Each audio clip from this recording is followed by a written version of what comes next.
The Exit Plan, the no BS guide to escaping your 9-to-5 by buying a profitable business, written by Paul Lajoie.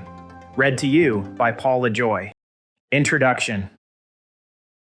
Let me start with a simple truth. If you're reading this book, there's already a part of you that knows you don't want to spend the next 10, 20, or 30 years climbing the corporate ladder, only to realize the ladder was leaning against the wrong wall.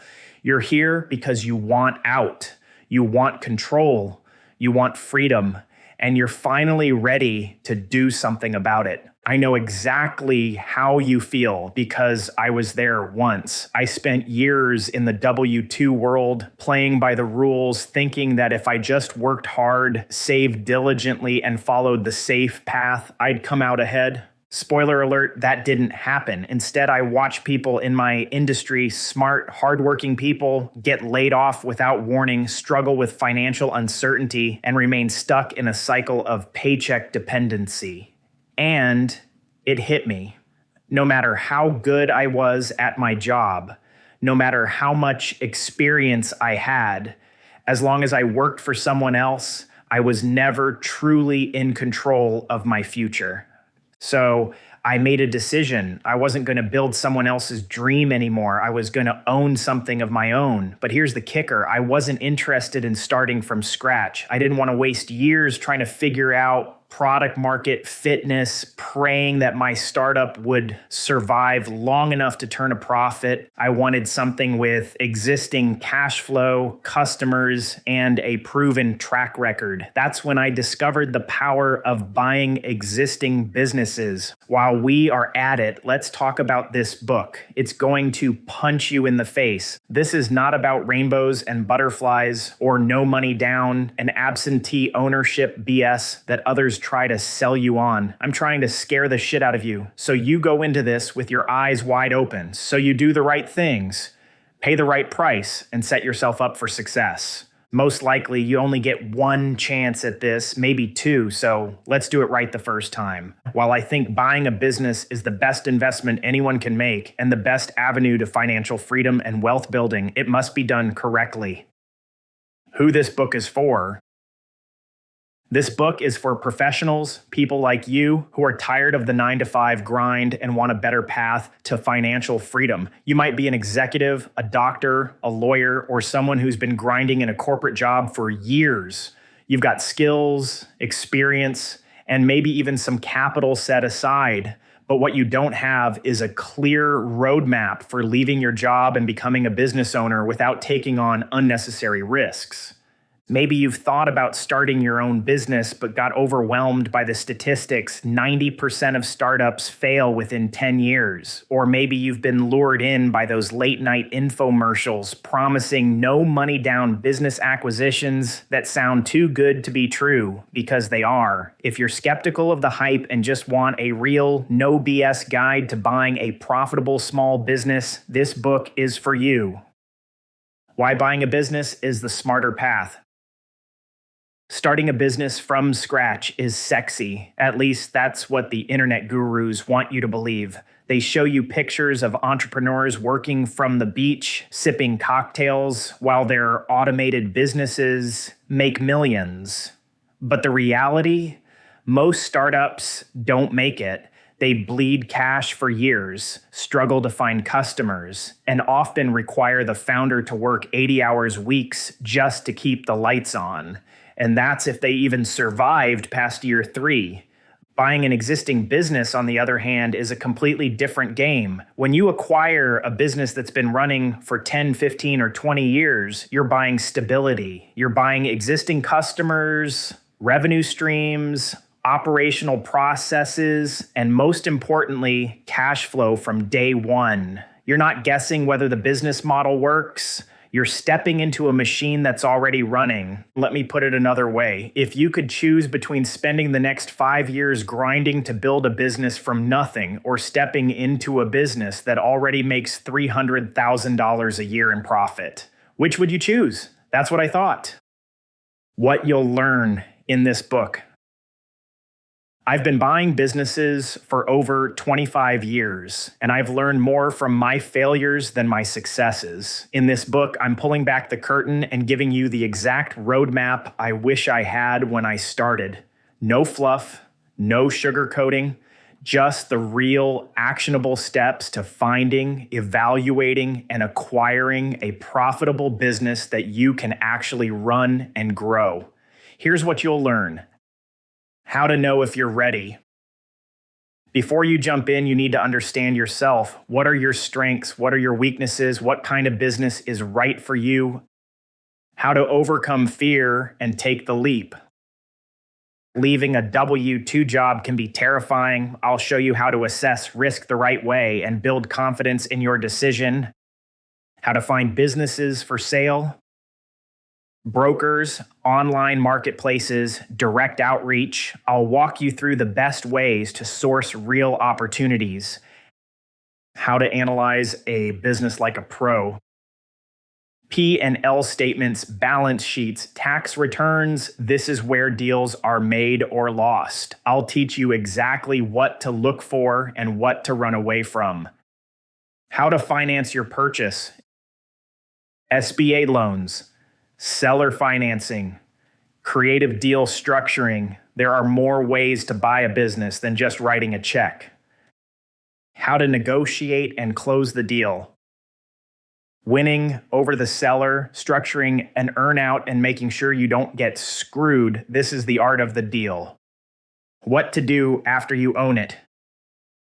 The first 90 days are critical. I'll show you how to stabilize the business, gain the trust of employees, and start making smart growth moves. And that's just the beginning. This book isn't just about theory. It's a blueprint for action. By the time you finish reading, you'll know exactly how to go out and buy a business that pays you real money while avoiding the costly mistakes that sink most new owners. My call to action for you. Listen, I'm not here to convince you that buying a business is right for you. If you'd rather stay in your W-2 job, collect a paycheck, and hope your company doesn't lay you off, that's your choice. But if you're reading this, I suspect you're already looking for a better way. So here's my challenge. Read this book, absorb the lessons, and take action, because the only difference between the people who escape the corporate rat race and the ones who stay stuck is the willingness to make a move. The information in this book has the power to change your life, but only if you apply it. By the time you're done with this book, you'll have a roadmap to ownership. You'll know where to look, what to avoid, how to structure deals, and how to confidently buy a business that can change your financial future. And when that happens, you won't just be another corporate employee waiting for a raise. You'll be the owner. Let's get started. Chapter 1, Know Yourself First. The first step to becoming an entrepreneur is self-awareness. Know what you're good at, know what you're bad at, and don't fool yourself into thinking you can do everything alone. Alex Hormozy. Most people jump into business ownership with zero self-awareness. They think buying a company is just about getting the right financials, negotiating a good price, and securing funding. What they don't realize is that the business they choose and how they operate it will either fit their personality and strengths or turn into a miserable grind. The truth is, if you don't know yourself, business ownership will expose every weakness you have. You'll waste time on things you suck at, stress yourself out over the wrong decisions, and maybe even kill a perfectly good company because you walked into something that was never right for you in the first place. I've seen it happen, and I've lived through it myself. What are you actually good at? If you've spent years in a W-2 job, you've likely been trained to follow someone else's system. You get your paycheck, follow company policies, and work within the boundaries of a structured environment. That works fine when you're an employee, but when you own the business, everything shifts. You don't just do your job, You are responsible for every part of the company's success. That means you need to understand what you're naturally good at and what you're terrible at, because if you don't, you'll find out the hard way when you start running your business. When I bought my first company, a flooring business, I was a CPA. I knew numbers inside and out. That was my strength. But did I know anything about flooring? Not a damn thing. I wasn't a carpenter. I didn't know installation techniques. And I couldn't tell you the difference between engineered wood and solid hardwood, but that didn't stop me from buying the business. What mattered was that I understood financials, I was comfortable selling, and I was willing to learn the industry. My strength was in running the numbers and figuring out what made the company profitable. My weakness? Technical knowledge about trade. That's why I made sure I had people in place who knew what they were doing. You don't need to be an expert in every aspect of a business to own it, but you must know where you bring value and where you need to hire smarter people than you. Your weaknesses will wreck you if you ignore them. One of the worst mistakes you can make is assuming you'll just figure it out when the time comes. That's how business owners get into trouble. They buy a company, step into an industry they don't understand, and try to learn everything themselves. Before long, they're overwhelmed, drowning in operational problems, and struggling to make basic decisions. Instead of trying to do everything, identify what you suck at before you buy a business. Be honest about it. If you're bad at managing people, you better plan on hiring a strong operations manager. If you don't understand marketing, don't convince yourself that reading a few books will suddenly turn you into an expert. If you're terrible with numbers, you're going to get screwed over at some point, whether it's by a seller, an employee, or a tax bill you didn't see coming. The smartest entrepreneurs know where they are weak, and they build a team to fill those gaps. The ones who think they can do it all end up burned out, broke, or both. Lessons from my own mistakes.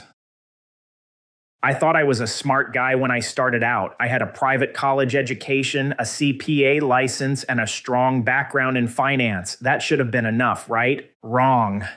The first business I bought, I assumed I knew what I was doing when it came to structuring the company. I figured, I'm a CPA, how hard could it be? Turns out I made the classic mistake of not setting up my legal entity the right way. I also paid myself in the most tax inefficient way possible. If I, a guy with an accounting background, screwed this up, imagine how bad it gets for someone who's never even looked at a profit and loss statement before. The lesson, no matter how much you think you know, business ownership will teach you how little you actually do. The sooner you accept that and bring in the right advisors, the better. The ego trap. Don't be a know-it-all. Ego will kill your success faster than anything. I've seen so many business buyers make the mistake of thinking they're smarter than the previous owner. They walk into a business and assume that just because they have an MBA, a corporate background, or a few years of experience in management, they can automatically run things better. Big mistake. That previous owner has been running that company for years, maybe even decades. They figured out what works and what doesn't. If you walk in thinking you're going to optimize everything overnight, you're going to alienate employees, confuse customers, and probably destroy the systems that made the business successful in the first place. Another common trap is thinking that if you're smarter than the seller, or if you believe you can run the business better, or you see some low-hanging fruit, it's okay to overpay for the business. Big mistake. That kind of thinking will get you into trouble, potentially the kind you won't recover from. Overconfidence mixed with a big price tag is a deadly combo. Instead, the best move is to come in humble. Spend time learning why things are done a certain way before you start making changes. Get the layout of the land before assuming you know better. The right business for the right owner. A business can be profitable, but completely wrong for you. I've had people come to me ready to drop 6 figures on a business just because the numbers looked good. But when I ask them basic questions, do you want to manage employees? Are you comfortable in a blue-collar industry? Do you actually enjoy talking to customers? They had no answers. If you're an introvert who hates dealing with people, you shouldn't buy a business that requires constant face-to-face customer interaction. If you like predictable schedules and minimal surprises, don't buy a company that operates on tight deadlines with constant last-minute changes. Your business needs to match your personality, or you're going to be miserable. Take an honest look at your risk tolerance.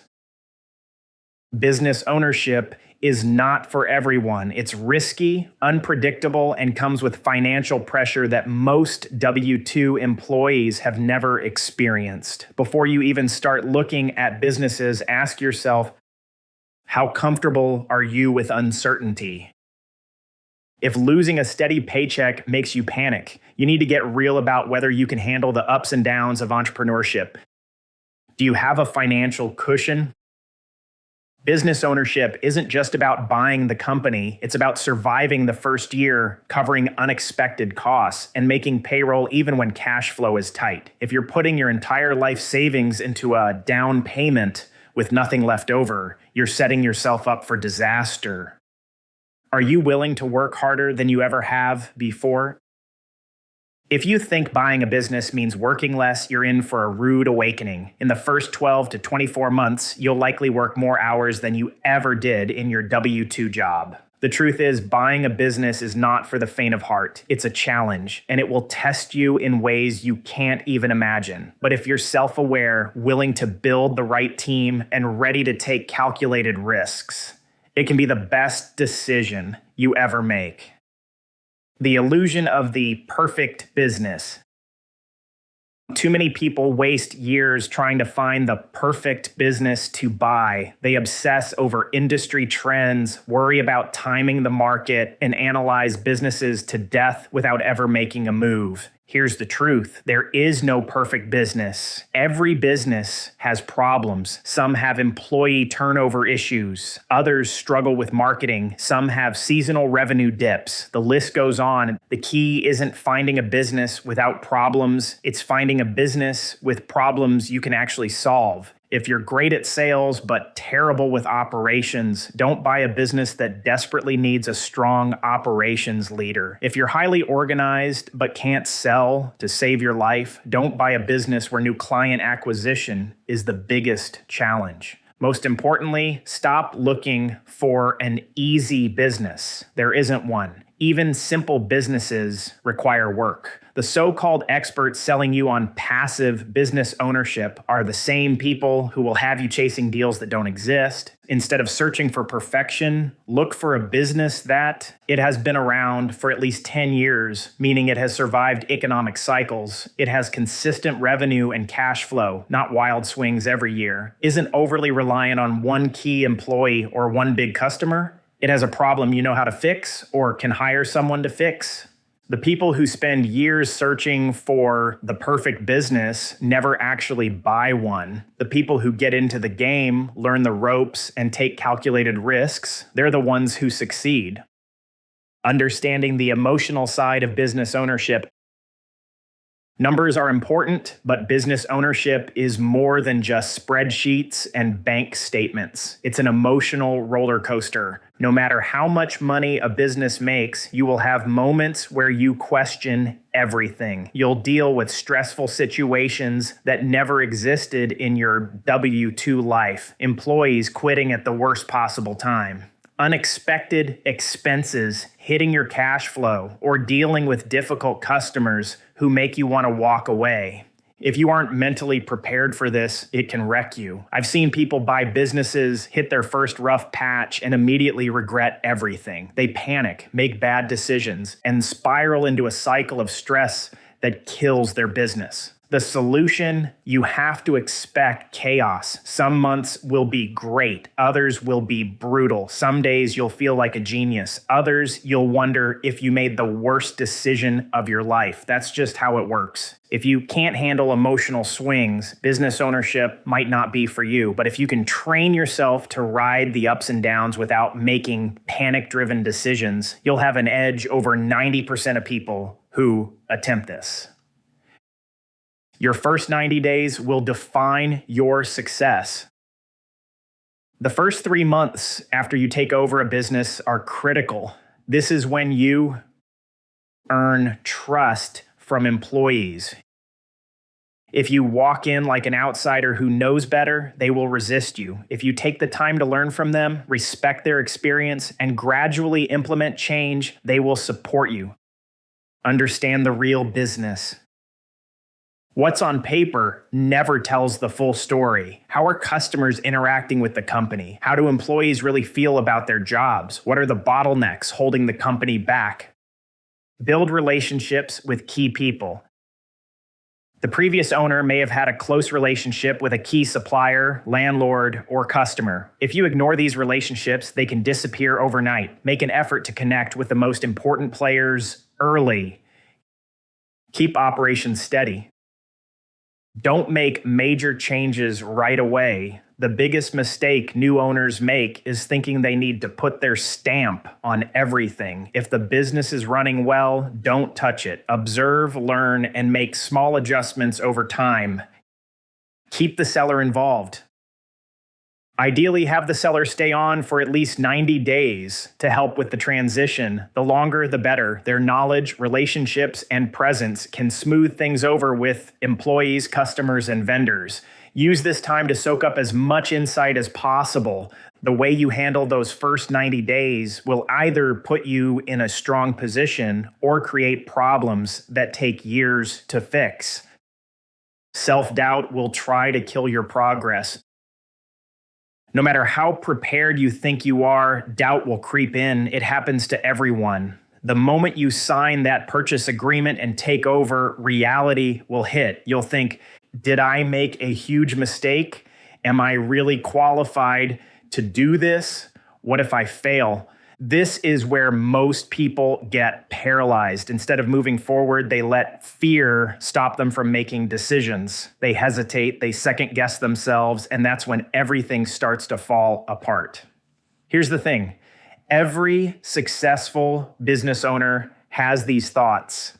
The difference is that they push through them. The only way to build confidence is by taking action. You will screw things up. You will make mistakes. But as long as you're moving forward, adapting, and learning, you will succeed. Surround yourself with people who have done it before. If your entire network consists of family members, friends, and W-2 employees who have never owned a business, you're going to get terrible advice. They don't understand the risk, they don't understand wealth creation, and they will project their own fears onto you. Seek advice from subject matter experts and from those that you aspire to be like. You need to start building a new network. Join mastermind groups or entrepreneurial communities where business owners share real-world experiences. Find mentors who have bought businesses and can guide you through challenges. Stay away from business coaches who have never actually run a business. If they've never signed a payroll check, negotiated a deal, or managed a P&L, they have nothing to teach you. I waited way too long to start surrounding myself with high-level entrepreneurs. If I had done it earlier, I could have avoided a ton of mistakes and made money much faster.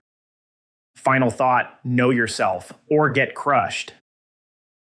Business ownership is not a magical escape from your job. It's not some easy path to passive income. It's a challenge, one that will test every strength and expose every weakness you have. If you walk into this without self-awareness, you'll get crushed. The difference between those who succeed and those who fail isn't just about finding the right business. It's about knowing what you bring to the table, recognizing your weaknesses, and surrounding yourself with the right people to fill the gaps. Here's what I'll leave you with. Be brutally honest about what you're good at and what you're bad at. Don't convince yourself that you can do everything. You can't. Accept that you don't know what you don't know. Just because you've had success in a W-2 job doesn't mean you know how to run a business. There's no shame in asking for help. Don't buy a business just because the numbers look good. Make sure the business actually fits you, your skills, your risk tolerance, and your long-term goals. Understand that the first year will be tough. There will be stress. There will be doubts. Push through it. This isn't about scaring you off, it's about setting you up for success. The sooner you get real with yourself, the better your chances of building something that actually works. If you've read this and still feel confident, you're in the right place. Let's keep going. Takeaways. 1. Know your strengths and weaknesses. Buy a business that fits your skills and hire for what you lack. 2. Check your ego. Learn before making changes. The previous owner isn't an idiot. 3. No perfect business. Focus on solving problems, not finding a flawless deal. 4. First 90 days matter. Earn trust, stabilize operations, and observe before acting. 5. Expect stress and doubt. Success comes from pushing through uncertainty.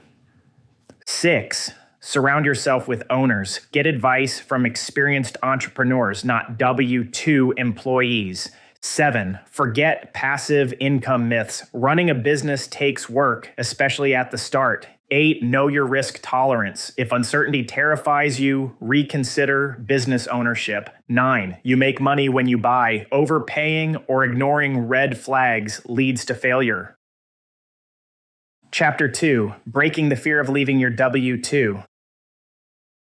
The only way to do great work is to love what you do. If you haven't found it yet, keep looking. Don't settle. Steve Jobs. Most people stay in a W-2 job because they believe it's the safe path. They assume that as long as they show up, follow the rules, and perform well, they'll continue getting that steady paycheck. That's a lie. If you work for someone else, your financial future is not under your control. One corporate merger, one downturn, or one cost-cutting decision from the top can wipe out your income overnight. On average, in the past few years in the US, there have been about 1.7 million people that are laid off per month. Yes, per month. Hopefully, you are not next in line. I've seen it happen. My brother spent 20 years working for a major company, climbing the corporate ladder, thinking he was secure. Then one day, the company was acquired and he was out. Just like that. A severance package and a handshake were all he got for 2 decades of loyalty. If you're betting your entire financial future on a company that you don't own, you're taking a bigger risk than you think. Comfort is a trap. Stability feels good. The paycheck hits your account every 2 weeks, your benefits are covered, and you don't have to stress about making payroll or finding customers. That comfort keeps people stuck. The problem is comfort doesn't equal growth. It doesn't build wealth. It just keeps you in place, doing the same thing for the same paycheck until someone else decides they don't need you anymore. If you've ever thought, I should probably leave this job, and then listed off 10 reasons why it's too risky, you're stuck in the comfort trap. Real security isn't found in a W-2 job. It's found in ownership, owning your income, owning your time, and owning a business that works for you. The mindset shift, risk versus reward. People think leaving a job is risky, but they never question the risk of staying. Let's break it down. W-2. Risk. Your paycheck depends on someone else's decisions. You can be replaced, laid off, or forced to take a pay cut. You have zero control over the company's future. Business ownership risk. You control your income. You decide how to grow, who to hire, and what moves to make. Your success is in your hands. There is no risk path. The difference is whether you are in control of the risk or someone else is. Health insurance is not a reason to stay stuck. One of the biggest excuses I hear is, but what about health insurance? I haven't had employer-provided health insurance for over 25 years, and guess what? I'm still alive. I've had kids born, surgeries, and lots of medical expenses from broken bones, stitches, you name it, we have gone through it. And I still wouldn't trade my financial independence for a W-2 just to get insurance. It has nothing to do with coverage. It is only a money issue. If you get sick, you will get care. Again, it is only a money issue. Most people don't even do math. If you're making $150,000 at a W-2 job and staying because of a $15,000 insurance plan, you're trading total financial control for a relatively small expense. Here's what people don't realize. Health coverage is negotiable. Cash prices are often significantly lower than what insurance companies charge. You can self-insure for major expenses. If you save what you'd normally spend on premiums, you can build a safety net that covers most medical costs. There are affordable plans for business owners. They may not be the exact same plans you're used to, but they get the job done. If you let health insurance stop you from owning your future, you're making a fear-based decision instead of a logical one. Overcoming the fear of income instability.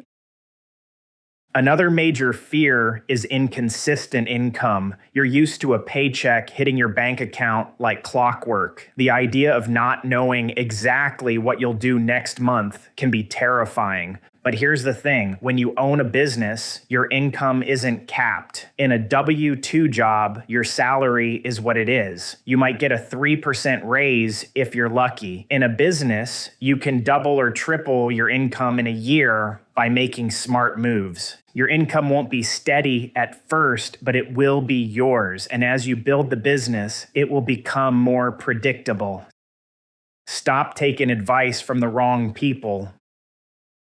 Most people let fear control their decisions because they're listening to the wrong people. Most of the time, fear is replaced with confidence as you educate yourself. Your friends, family, and coworkers might tell you, starting a business is risky. What if you fail? You have a good job. Why throw it away? Here's what they won't tell you. I've successfully bought and run a business, and I can guide you. Here's how I made the transition and what worked for me. Because most of them have never done it. They are risk-averse employees trained to believe that job security is the safest path. They aren't qualified to give you advice on business ownership. Want better advice?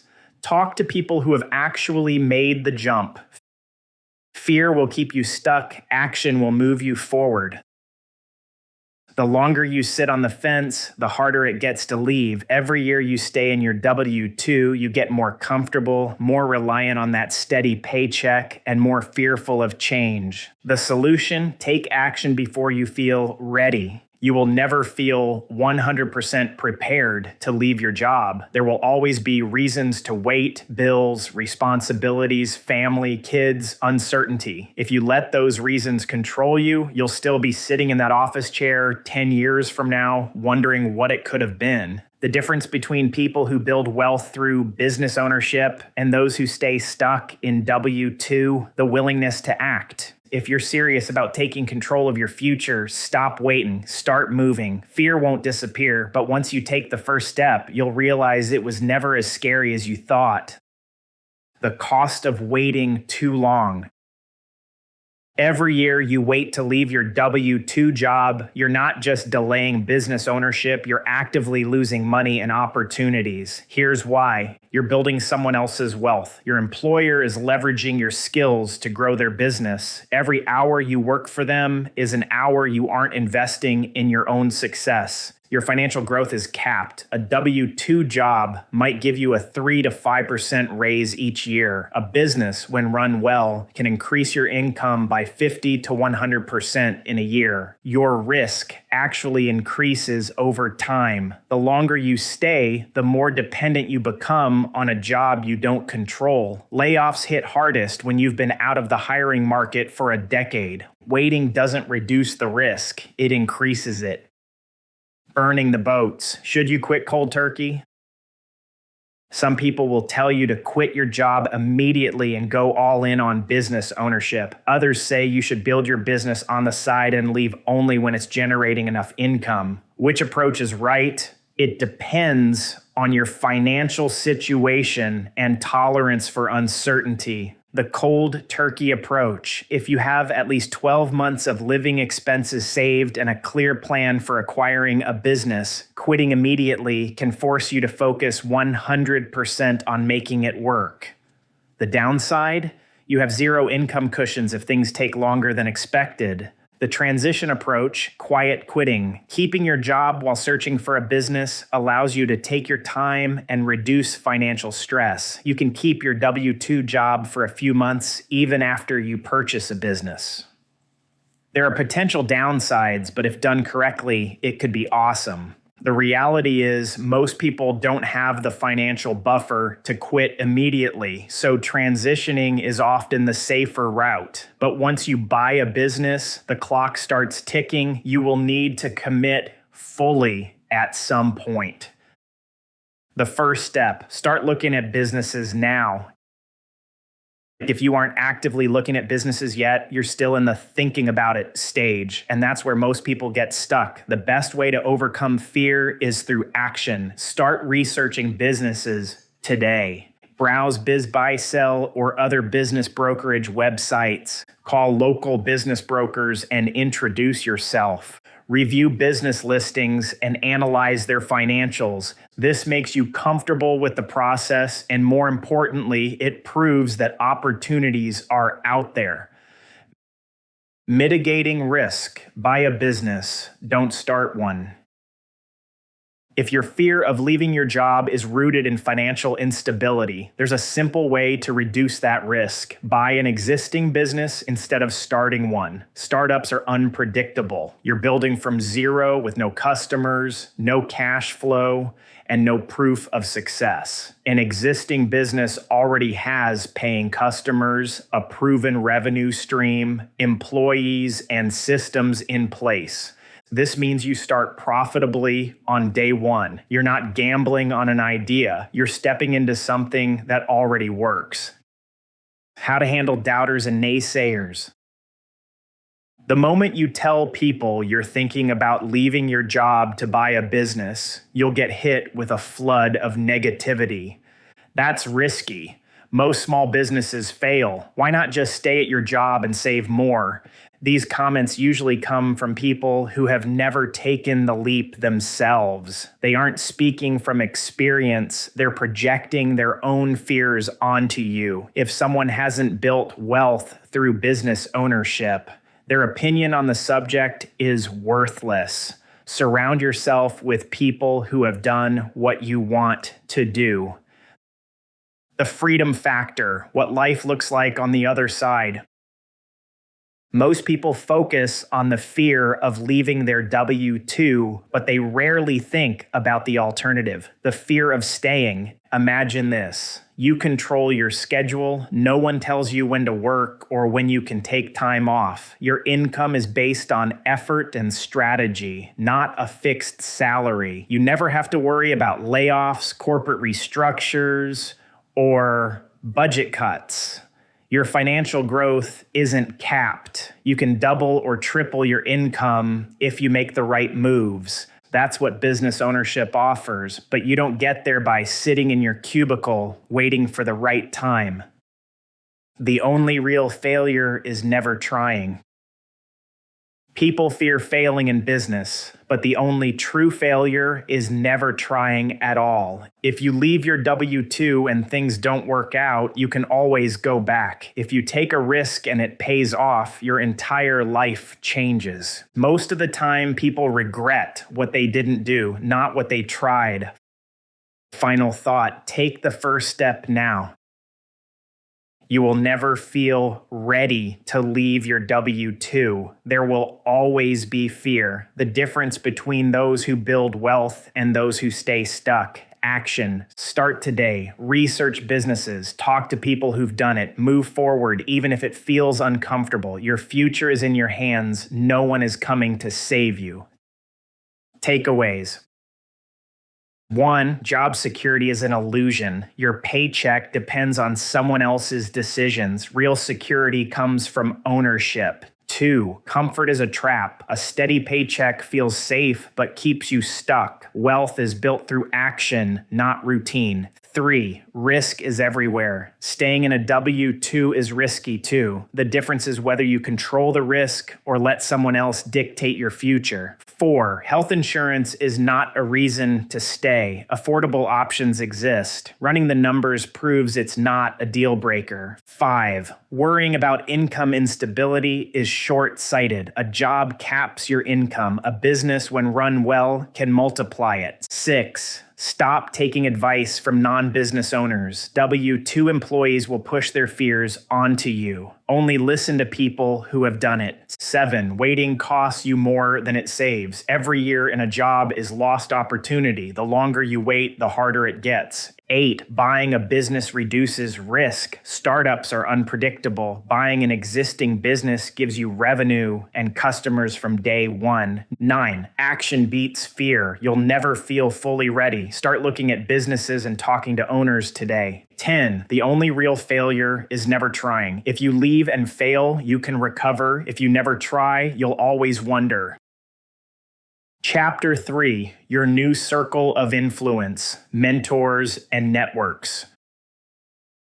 Your network is your net worth. Porter Gale. If you're transitioning from W-2 employment to business ownership, one of the biggest shifts you'll experience isn't financial, it's social. The people you surround yourself with will either support your growth or hold you back. Most W-2 employees spend their time with other W-2 employees. That's not a bad thing in itself, but if you're serious about buying a business, you need to recognize a hard truth. Your current circle doesn't think like an entrepreneur. When you tell your coworkers, family, or friends that you want to leave your job and buy a business, expect some version of the following. That's risky. What if it doesn't work? Why not just keep saving money and stay where you are? They mean well, but they don't get it. They have spent their lives optimizing stability, not ownership. They've been conditioned to believe that job security is the safest route, even though most of them are one layoff away from financial trouble. If you keep listening to these voices, you'll never make the leap. Find people who think bigger. The fastest way to change your mindset is to change who you listen to. Start surrounding yourself with people who are already where you want to be. Business owners, investors, and entrepreneurs don't look at risk the way W-2 employees do. They don't see it as something to avoid. They see it as something to manage and control. When you spend time with business owners, you'll notice a completely different attitude toward money, opportunity, and problem solving. Instead of worrying about losing a paycheck, they focus on how to create income streams. Instead of obsessing over job security, they work on scaling their businesses and increasing cash flow. This shift in mindset is critical if you want to succeed. The power of mentors. If you want to move faster, you need people on your corner who have already done what you're trying to do. A mentor is someone who can help you skip the line and skip the rookie mistakes, guide you through tough decisions, and show you how to see opportunities you'd otherwise miss. A good mentor isn't necessarily a motivational speaker or a famous entrepreneur. They are someone who has built a business successfully and can help you do the same. Here's how to find one. Look locally. Business owners in your industry or community can be invaluable mentors. Many are happy to help if you approach them with genuine curiosity and respect. Join mastermind groups like GoBundance, current member, Vistage, prior member, strategic coach, on my radar to join, entrepreneurs organization, and dozens more bring together business owners who share experiences and strategies. Being around like-minded people will accelerate your learning tenfold. Invest in relationships. Don't just ask for help, bring value, and get involved. Offer to help with something they need. Introduce them to useful contacts, or simply be the kind of person they want to help. The right mentor can save you years of trial and error. Find one as soon as possible. Mastermind groups, your shortcut to growth. A mastermind group is a small network of entrepreneurs who share insights, hold each other accountable, and push each other to improve. These groups can be a game changer because they connect you with people who are facing the same challenges and finding real solutions. When I finally joined a mastermind, I realized I had wasted years trying to figure everything out on my own. I learned more in a few months of talking with experienced business owners than I had in years of trial and error. What to look for in a mastermind. People who are ahead of you. You want to be the least experienced person in the room. That's how you learn. Accountability. The best groups don't just share ideas, they push each other to execute. Like-minded with regards to marriage, charitable giving, religion, and kids. Honest conversations. You need people who will call you out when you're making excuses, not just cheer you on. If you're serious about building wealth through business ownership, joining a mastermind is one of the best investments you can make, but pick the one that is all-encompassing, not just about business. Becoming the dumbest person in the room. If you are always the smartest person in your group, you're in the wrong group. One of the biggest turning points in my career was realizing that I needed to actively seek out rooms where I wasn't the expert. I wanted to be around people who knew more, had done more, and could challenge myself the way I thought about business. At first, it was uncomfortable. When you step into a room full of successful business owners, it's easy to feel like an imposter. But if you push through that discomfort, you start to see the benefits. You pick up strategies and insights that would take years to learn on your own. You get exposure to new industries and opportunities you never considered. You learn to think bigger about business, money, and personal growth. Most likely an issue you are dealing with someone in the group has gone through the same thing. The moment you start spending time with people who are ahead of you, your perspective changes. You realize what's possible. Learning from other people's mistakes. One of the biggest advantages of being around experienced entrepreneurs is that you get to learn from their failures without paying the price yourself. Every business owner has made bad hires, lost money on deals, or faced unexpected challenges. When you have the right network, you can hear about those experiences firsthand and avoid making the same mistakes. A few years ago, a business buyer I knew nearly got wiped out because he underestimated how critical one key employee was to the company he bought. The previous owner had been running everything through that one guy. And the second he left, the business started falling apart. If that buyer had been in the right network, someone would have warned him to look for that red flag before he closed the deal. This key employee also could have been locked up with an employment agreement or maybe a small equity check prior to closing, and this would never have happened. Smart business owners don't just learn from their own mistakes, they learn from others too. Why your circle determines your income. Remember when your mom told you when you were young that you are who you hang out with? Well, she was right. There's a simple rule that gets thrown around in business circles. Your income is the average of the 5 people you spend the most time with. If you spend your time around people who are financially struggling, risk-averse, and focused on job security, that mindset will rub off on you. If you spend time with business owners, investors, and people who think in terms of growth, your mindset will shift accordingly. Every successful entrepreneur I know has made a conscious decision to level up their circle. They seek out people who challenge them, who push them, and who encourage them to think bigger. This isn't about cutting people out of your life. It's about being intentional about who influences your thinking. How to find the right people.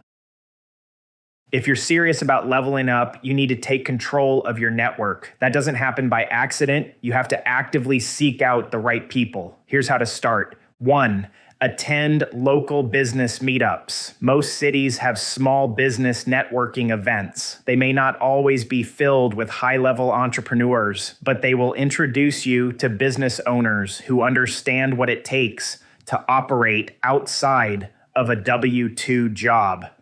2, join industry-specific groups. If you're looking to buy a home services business, connect with others in that space. Trade organizations, LinkedIn groups, and Facebook communities can help you find experienced owners. 3, hire the right advisors. Your CPA, attorney, and business broker should all be people who think like business owners, not just service providers who punch the clock. A bad accountant will tell you what you owe in taxes. A great accountant will show you how to pay less and keep more. 4, invest in paid masterminds. Free groups are great for making connections, but the best insights come from people who have paid to be in the room. When someone spends money to join a mastermind, it means they're serious about growth.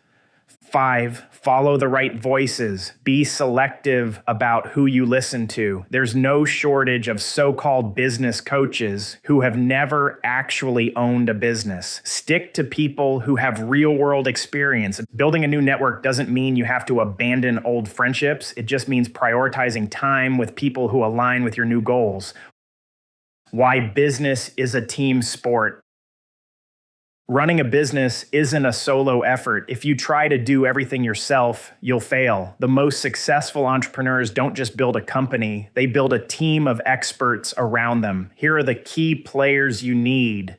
A CPA who specializes in small business tax strategy, not someone who just files returns, but someone who actively helps you minimize taxes and maximize profits. A transactional attorney. You need someone who understands business acquisitions and contract structuring, not just general legal advice. A great business broker. The right broker can help you find high-quality deals and avoid bad ones. Business insurance brokers. You'll need someone who understands the specific risks your business faces and can tailor coverage to protect your assets. Don't just grab a cookie-cutter policy. Get expert input.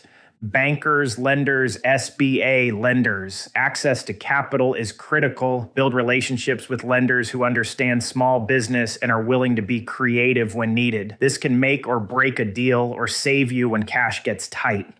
Other business owners. Your best insights will come from peers who have been through what you're facing. Trying to go it alone in business is one of the biggest mistakes you can make. Your success will be determined by the quality of the people around you. Cut out the noise. As you start moving toward business ownership, you'll notice something. Everyone suddenly has an opinion. Your old boss will tell you that owning a business is too risky. Your coworker will say they thought about starting a business once, but it was too much work. Your cousin will remind you that most small businesses fail. None of these people have actually done it, yet they will confidently tell you why it won't work. This is where most people get stuck. They let fear creep in because they are listening to people who have no experience in what they're trying to do. The solution? Cut out the noise. Stop discussing your plans with people who don't understand business. Stop looking for validation from coworkers who are content in their jobs. Stop letting the fears of others become your own. If someone hasn't built, bought, or run a business successfully, their opinion is irrelevant. Your network will determine your future. There's a reason that wealthy people spend time with other wealthy people. They think differently. If you want to become a business owner, start acting like one. That means being intentional about who you surround yourself with. Seeking out conversations that challenge and expand your thinking. Cutting ties with negative influences that hold you back. Your income, mindset, and success will always be a reflection of the people you spend time with. Choose wisely. Final thought, upgrade your circle, upgrade your life. Making the jump from W-2 employee to business owner requires more than just financial preparation. It requires a new environment that pushes you toward success. Find mentors who have done what you're trying to do. Join mastermind groups and surround yourself with business owners. Cut out negative influences who don't understand your goals. Your old circle won't get you to where you want to go. Upgrade your network and your life will follow. Takeaways. 1. Your W-2 network won't help you grow. Most employees think in terms of job security, not ownership. Their advice will keep you stuck.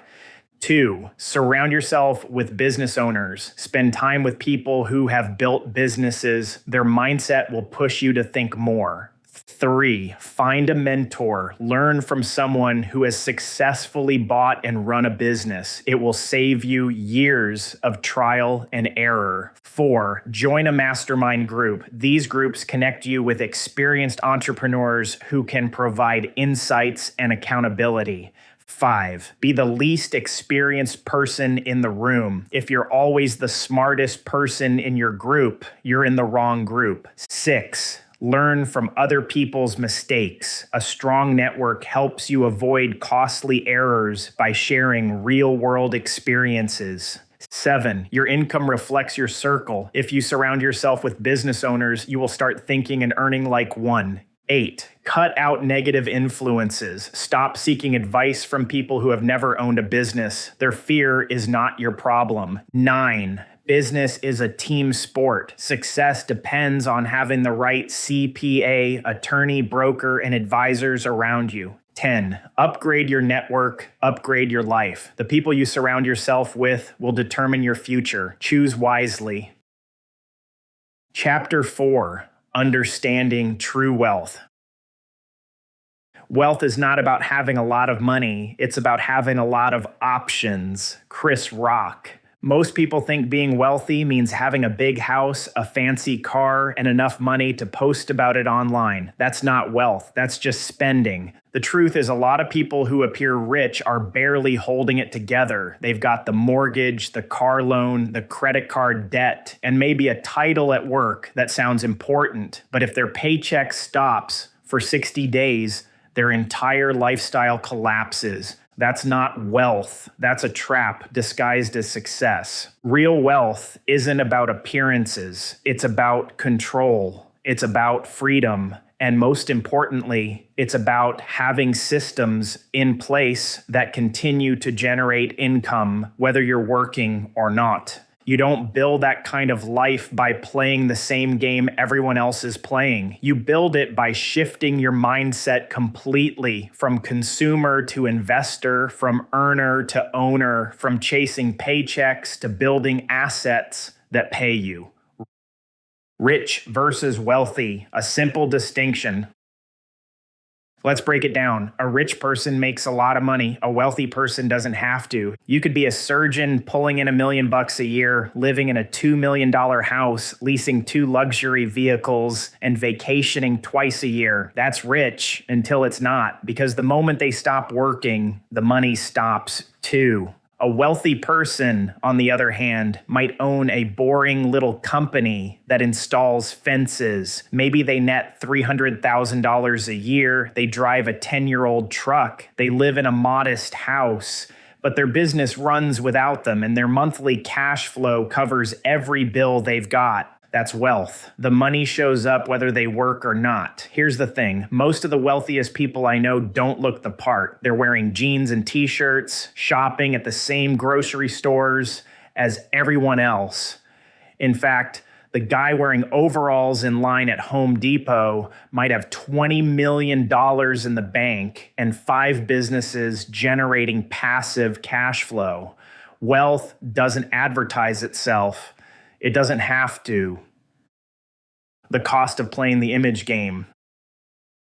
There's a reason so many high-income professionals struggle to build wealth. They're stuck in a game of optics, especially in fields like law, medicine, or corporate leadership. Image becomes currency. If you're a doctor without a Lexus, people think you're not successful. If you're a partner at a law firm but still living in a modest home, others assume you're behind. So what do? They buy the big house, lease the expensive car, and burn cash to maintain a look that impresses the people around them. But that kind of lifestyle is hollow, it's financially fragile, and more importantly, it's unnecessary. You want to build wealth? Stop buying depreciating assets that make you look good. Start buying things that generate income, appreciate over time, or both. Forget about impressing your neighbors. Start impressing your future self. What actually builds wealth? Let's get practical. Wealth comes from ownership. That means owning businesses that generate profit without your constant input. Real estate that pays you rent every month. Investments that grow and throw off dividends. It doesn't come from your salary, and it definitely doesn't come from trying to out-consume your peers. Let me give you a number to think about, $200,000. Let's say you own a business that nets $200,000 a year. Right now, you're paying $60,000 of that in taxes. But what if you understood the tax code well enough or hired someone who did to reduce that bill to $30,000? You just created an extra $30,000 in annual wealth by doing nothing except getting smarter. Do that for 20 years, and that's $600,000 in your pocket. That's real wealth creation, and it doesn't require you to work any harder, just smarter. By the way, W-2 people can't work with the tax code because it does not favor workers. It favors owners and investors. Now apply that same principle to operational efficiency, smart debt structuring, and reinvestment, and you start to see how real wealth is built, not through flash, not through luck, through strategy, ownership, and smart execution. When it clicks. I remember the moment wealth clicked for me. I was driving through a development being built by one of our commercial flooring clients. They were building over 100 homes a year, and we were the ones installing all the hardwood. As I drove through, I saw their signs posted lot after lot, and I knew that every one of those signs meant money in our pocket. That wasn't some theoretical revenue stream. That was cash flow tied to a long-term relationship based on a business that had existed for years before I ever bought it and would continue generating money whether I was on the job site or not. That's when I realized wealth isn't built by hustling for every dollar. It's built by putting systems in place that let money flow in, whether you're hustling or not. That's the difference between being busy and being rich. It's the difference between being self-employed and being wealthy. Your salary is a trap. Here's a brutal truth. As long as you rely on a salary, you are not building wealth. You're participating in someone else's wealth creation. Your employer is using your time, your skills, and your energy to build their business. Every hour you work for them is an hour you're not investing in your own freedom. And yes, you might be saving. You might be maxing out your 401k. But unless you're using that money to acquire assets that generate income, businesses, real estate, investments, you're still on the hamster wheel. That's why I say your salary might be comfortable, but it's also your ceiling. Wealth lives on the other side of ownership. The tax code, a tool, not a trap. Let me give you a piece of advice that'll probably save you more money than anything else in this book. Stop treating taxes like a bill and start treating them like a strategy. The average business owner gets clobbered by taxes because they're either doing things themselves, relying on a basic CPA who just files forms, or they have no clue how the system works. If that's your approach, you're playing defense and you're going to lose. Now, I'm a CPA. I understand taxes, but you know what? I don't file my own taxes anymore and haven't for over 20 years. I hired a pro, someone who thinks like an entrepreneur, not like a compliance officer.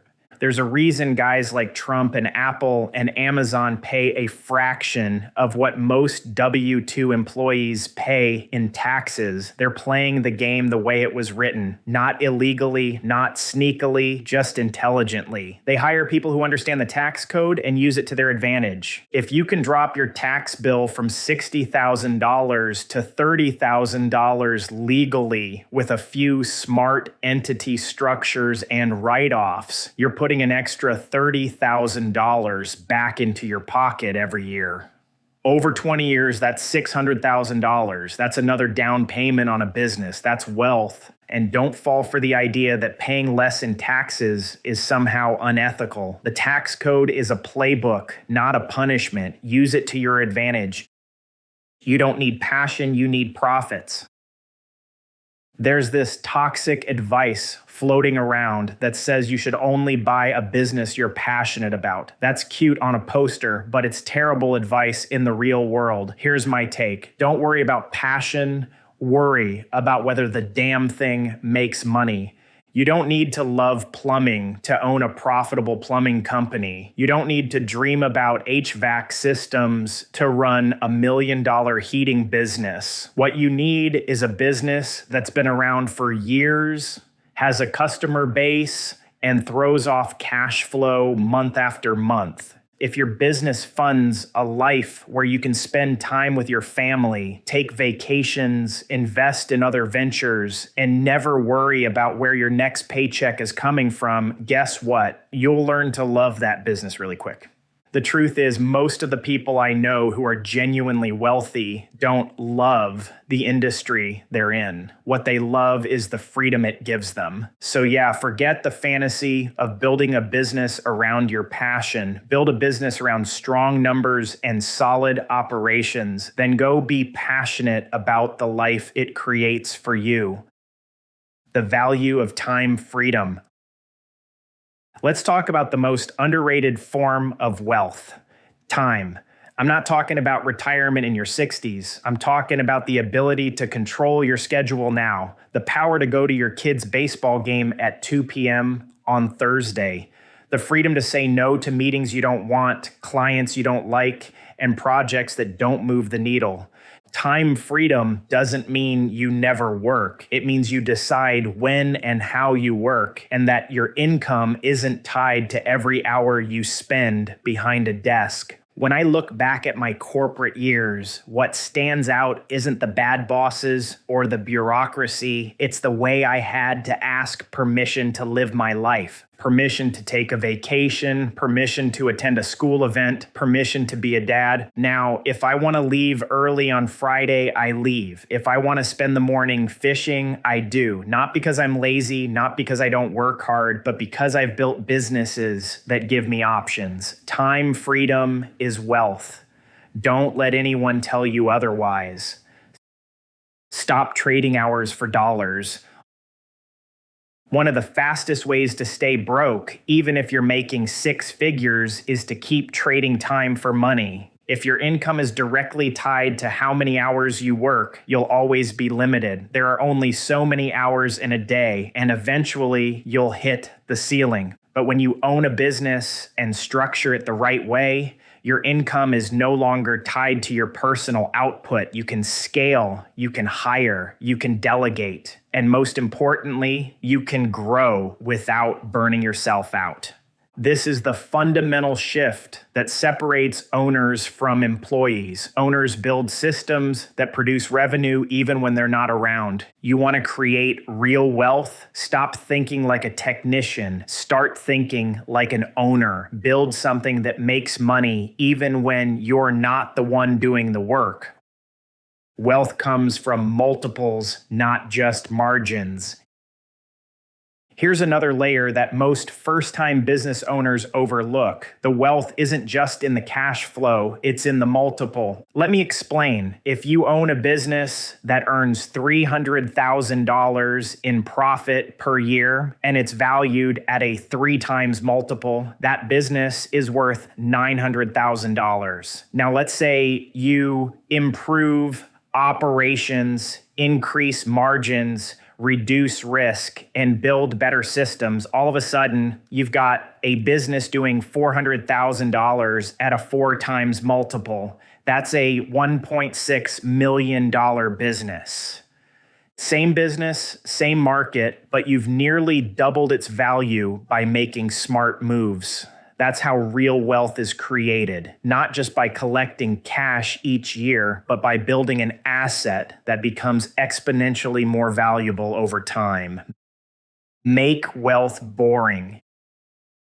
If you want a flashy story about getting rich overnight, you're in the wrong place. What I'm telling you is this: the path to wealth is often boring. It's choosing the solid business over the sexy one. It's tracking your numbers. It's paying attention to tax strategy. It's stacking wins year after year until the momentum becomes unstoppable.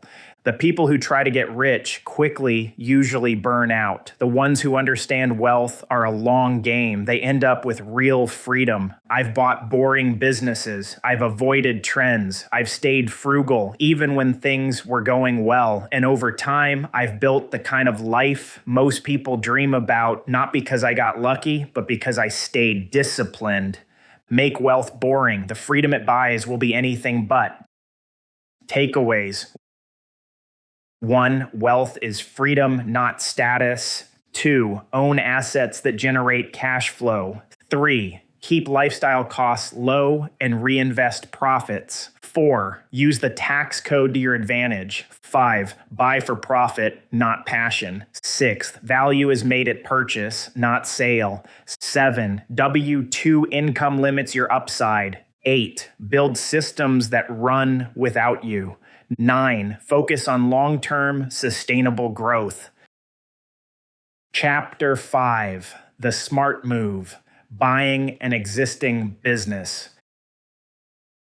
You don't learn to walk by following rules. You learn by doing and by falling over. Richard Branson.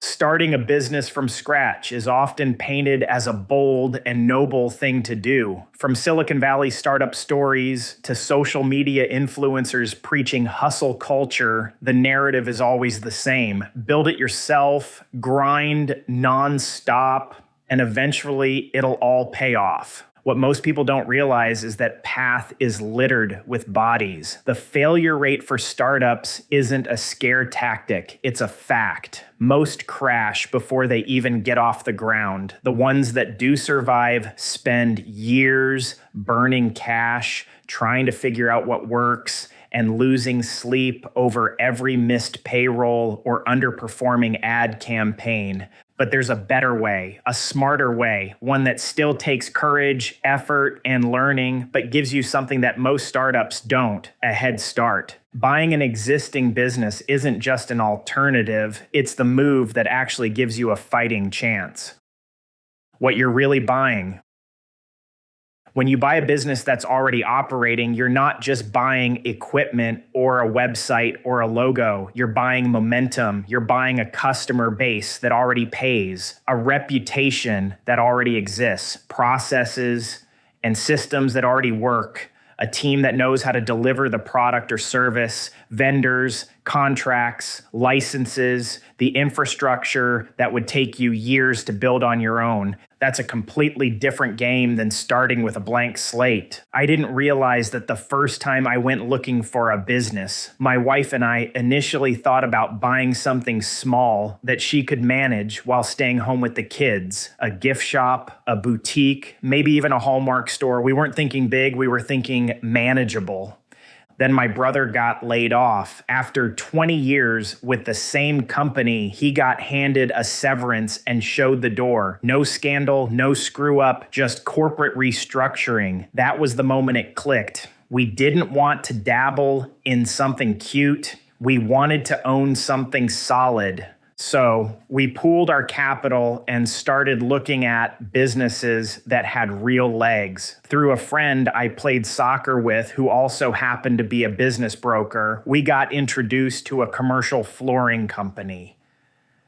We didn't know anything about flooring, but we did know this. The numbers made sense, and the company had been around for years. We bought it, and I still own it today, decades later. The power of proven cash flow. Too many people try to analyze businesses like they're picking stocks. They read into trends, search for industries of the future, and talk themselves into risky ventures based on potential. That's not how you buy a business. This isn't about theory. It's about cash flow. In 25 years, it has produced over $6 million in profits for me and my brother to distribute, and that doesn't include the several other businesses I bought and sold along the way. When I looked at that flooring company, I wasn't trying to forecast some imaginary upside. I was looking at what it actually made, how predictable that revenue was, and what it would look like after debt service. Here's the mistake a lot of buyers make when they see a business that nets $300,000 per year and think they're going to be pocketing all of it. Not even close. Let's say you buy that business for $1 million.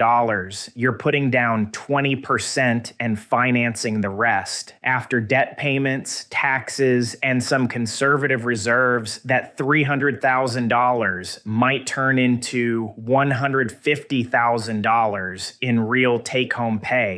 And you know what? That's still a win, because that's $150,000 while building equity in a business you now own. That's not a paycheck for hours worked. It's a return on ownership. Startups don't give you that. Startups bleed cash. Most founders don't pay themselves for the first couple of years, and when they do, it's minimal. Meanwhile, the risk is sky high. That's not a wealth building move. That's a stress building move. Buying a profitable business with existing cash flow gives you the opposite: stability, scalability, and a foundation to build from.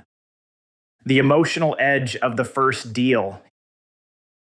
Here's something most people never admit. Sometimes it's a blessing not to know everything on your first deal. When I bought that flooring business, I didn't fully understand the risk. I was confident in my numbers, sure. I had a strong background in accounting and finance, but the full scope of what I was taking on, I didn't get it.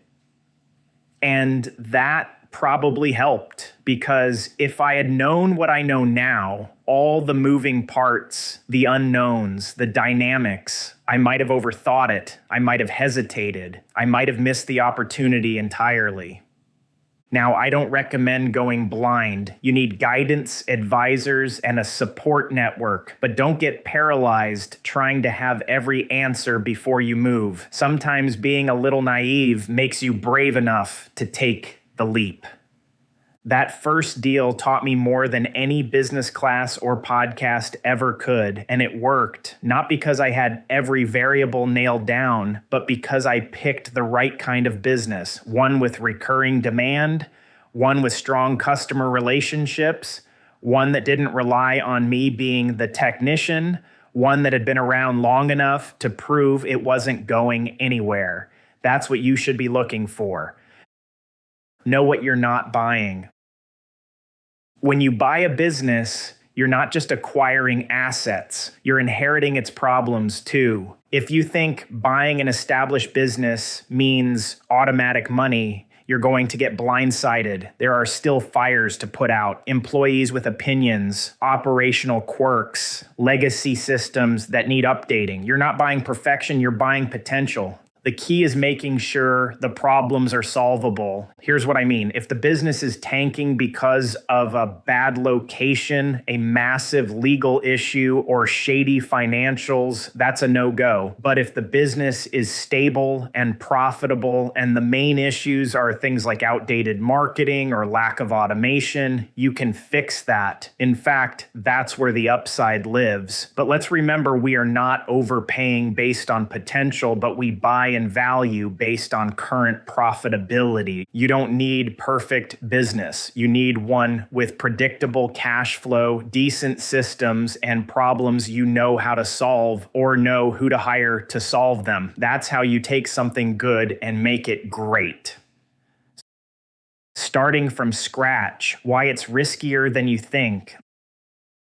Let's play out a common scenario. You've got a business idea. It's unique, exciting, maybe even disruptive. You file your LLC, get a logo made, set up a website, and start building. You throw $20,000 into startup costs, then $20,000 more. Months go by, and you still don't know if anyone wants what you're selling. Revenue is inconsistent, systems are non-existent, and you're working 80-hour weeks just to keep it afloat.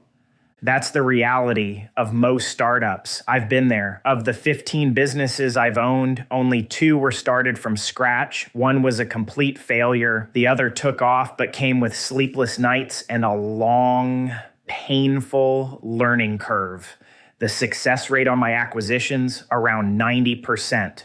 The difference isn't because I got lucky buying businesses. It's because buying gives you leverage. You're not guessing. You're stepping into a machine that already runs, and that's a whole different kind of risk profile. Starting from scratch requires a special kind of stamina, and most people underestimate what it takes to survive the early years. That's not to say startups can't work. They can, but if you're a W-2 employee trying to make your first leap into business ownership, buying is a smarter, safer, and faster way to get started. A lesson in luck and why you shouldn't count on it. There's a saying I've come to love, I'd rather be lucky than smart. And it's true, sometimes timing works in your favor, but when it doesn't, you better be prepared. I bought a business in 2007. It looked good on paper, about $100,000 a month in revenue. We ran the numbers, felt solid, and pulled the trigger. Then the 2008 financial and housing crisis hit. The Lehman Brothers collapsed. The housing market nosedived. Within 60 days, our revenue had dropped to $35,000 a month.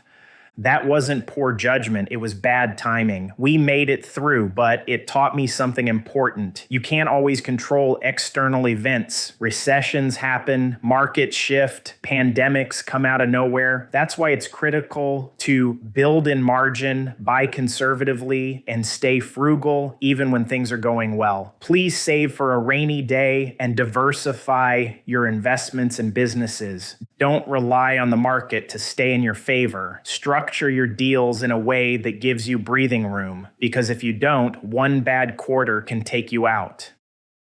People think buying is harder. It's actually simpler. There's this misconception that buying a business is more complicated than starting one. People say, I wouldn't know where to start, or isn't that just for investors? It's not. In fact, starting a business requires building everything from the ground up. Buying one just requires the right approach and the willingness to ask questions. Here's what most people get wrong. They assume buying means needing millions in cash or finding some unicorn seller who'll finance everything with no strings attached. While those deals exist, they're rare, but realistic deals where you put down 10 to 20% and finance the rest are happening every day. And the banks, they're not as scary as you think. The Small Business Administration, SBA, exists to backstop lenders, so people like you can buy profitable businesses with reasonable terms. The SBA isn't a handout. It's a system built specifically to make these types of acquisitions possible. You don't have to be rich. You just have to be educated and decisive. The emotional momentum of doing the work once. Here's what buying a business does that few people realize. It gives you the chance to work hard once and benefit for years. When you start a business from scratch, you're in build mode indefinitely. Every dollar feels earned. Every win feels like a struggle. But when you buy an existing business and put in the work to stabilize it, understand it, and improve it, the benefits compound. You don't have to grind forever. You just need to set the machine up right. I'm not saying you can clock out at 2 p.m. every day, especially in the beginning, but I am saying that buying a business with a solid foundation means that your sweat equity actually goes somewhere. You're not reinventing the wheel, you're making it roll smoother, faster, and further. Eventually, that means freedom, but only if you do it right. Don't overcomplicate it. People overthink buying a business because they've never done it before. They imagine some elite world of private equity boardrooms and legal jargon. Let me simplify it. Start by calling local business brokers. Browse online marketplaces like BizBuySell. Look at real businesses. Ask questions. Sign non-disclosure agreements. And get familiar with what's out there. That's it. You're not committing to anything. You're learning. In fact, that's the exact advice I give to people in my training programs. Just start looking. Open 5 listings a day. Look at their profit and loss statements. Figure out what questions you'd ask the seller. Over time, you'll spot patterns, what makes a business valuable, what raises red flags, and what aligns with your skills. You don't need a Harvard MBA to do this. You just need reps. The numbers don't lie. Here's something I track closely in my own journey: the difference in success rate between the businesses I started and the businesses I bought. Of the 2 I started, 1 failed. Of the 13 I bought, 11 succeeded. That's not just luck, that's data. Buying isn't glamorous. It's not an exciting cocktail party conversation, but it works. And if you're serious about creating wealth, building independence, and stepping out of the paycheck trap, this is the move you need to consider seriously. Because here's the truth: nobody tells you. There's a business out there right now that already has everything you want: cash flow, customers, and systems. All it needs is someone to take the wheel and drive it forward. That someone could be you. Remember, we weren't taught this shit in school, which is why I am here, and that is why you are reading this book. Takeaways. 1, startups are sexy but risky. Buying a business gives you momentum and cash flow from day one. 2, you don't need to know the industry, you need to know the numbers. 3, use SBA loans and seller financing to structure a smart, low-risk deal. 4, don't overpay based on potential. Buy based on what the business is already doing. 5, your first deal will teach you more than any course or book. Start small and learn fast. 6, get in the game by looking at listings and talking to brokers, not just researching endlessly. 7, think like an owner, not a builder. Build wealth faster by acquiring something that already works. Chapter 6, businesses to buy and businesses to avoid. You can be conventional and be successful, just don't be conventional and broke.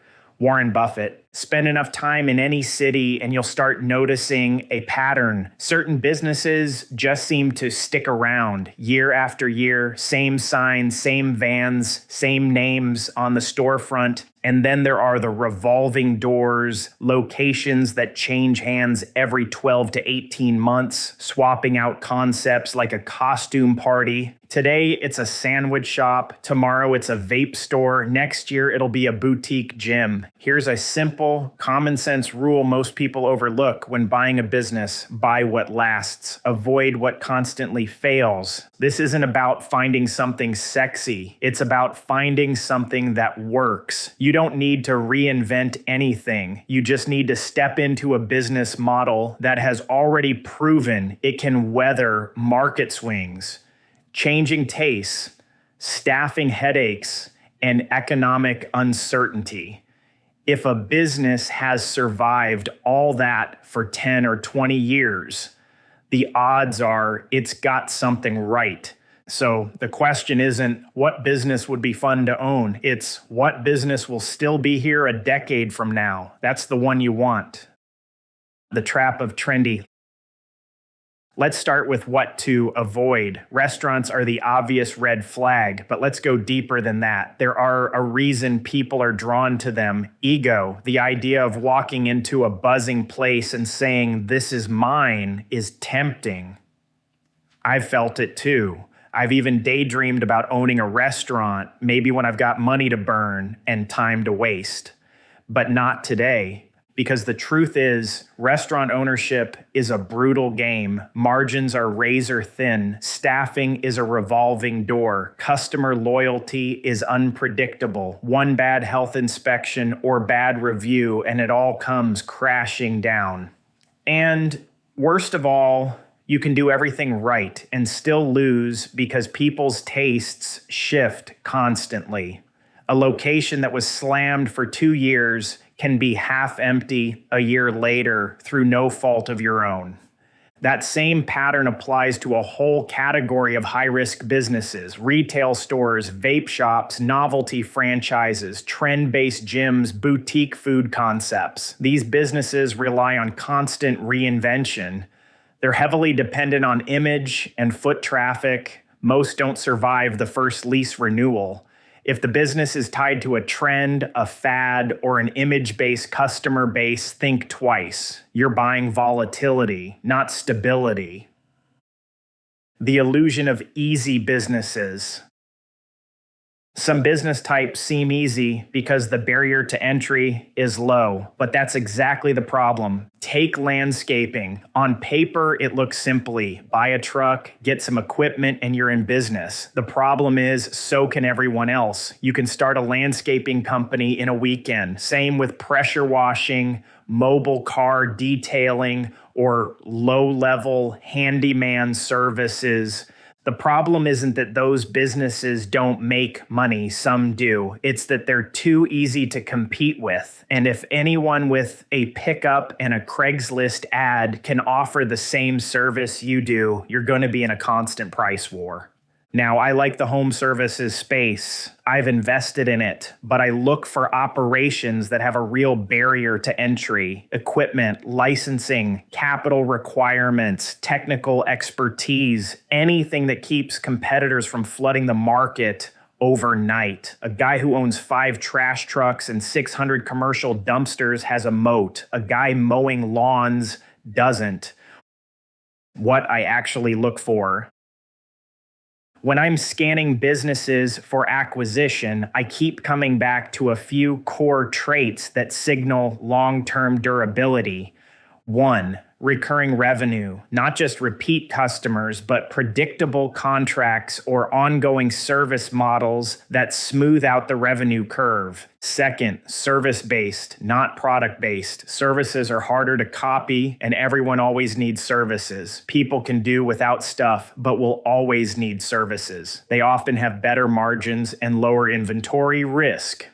3, recession-proof. 4, operational stability. The business shouldn't rely on one person, especially the owner, to function. 5, 10 years or more in business. If a company has made it through economic cycles, leadership changes, and market shifts, that history tells you a lot more than any marketing pitch. 6, boring but necessary. I don't care if the business is exciting. I care if it solves a problem people will always have. That's where money lives. One of my favorite types of businesses to look at is anything tied to home infrastructure: HVAC, plumbing, electrical, pest control, insulation, painting, pool service, roofing, water filtration, flooring, security, tree trimming, sprinkler service, fencing, and the list goes on. The kinds of services homeowners can't avoid. Whether the economy's booming or slowing down, people still need heat in the winter, working toilets, and roofs that don't leak. That kind of demand is evergreen. That's where you want to plant your flag. Understanding barriers to entry. Here's a principle that should guide how you evaluate industries. The harder it is to start the business from scratch, the safer it probably is to buy. If the startup costs are high, if the equipment is expensive, if licensing is strict, or if the operational complexity takes real knowledge, that's a good sign. Let's go back to trash hauling business example. That's not a business you can enter on a whim. You need capital to buy trucks. You need contracts with commercial clients. You need infrastructure and systems in place. Someone can't just decide on a Friday that they're your competitor by Monday. That's what makes it defensible. That's what makes it attractive. Compare that to a t-shirt printing shop. There's almost no barrier. You can start one online with a Shopify template and an Instagram account, which means you're not buying anything special. You're just buying a few months head start that anyone can replicate. When you buy a business, you're not just buying cash flow, you're buying position in the market. If that position is easy to copy, your investment is fragile. If it takes real effort and time to replicate, your position is protected. Why 10 years is my minimum? Time in the market matters. I don't care what the industry is. If the business hasn't been around for at least 10 years, I'm already skeptical. Statistically, the odds of failure drop drastically after the 10-year mark. But more importantly, history tells you what the business is really made of. Has it weathered an economic downturn? Has it survived staff turnover? Have competitors come and gone? What happens in its slow seasons? Does it depend on one key client or one key employee? If a company's been through all of that and is still standing, better yet, still profitable, that's a green flag. And let me be clear, growth is nice, but I'm not hunting for rocket ships. I'd rather see steady, boring consistency than sudden spikes. In fact, if a business has flat revenue for years and then suddenly jumps 30% in the year it's being sold, I start asking hard questions. Is the seller pumping the numbers? Is there a one-time client inflating things? Did they slash expenses to boost short-term profits? Don't get seduced by upward graphs. Get seduced by long-term durability. A quick way to spot a time bomb: customer concentration.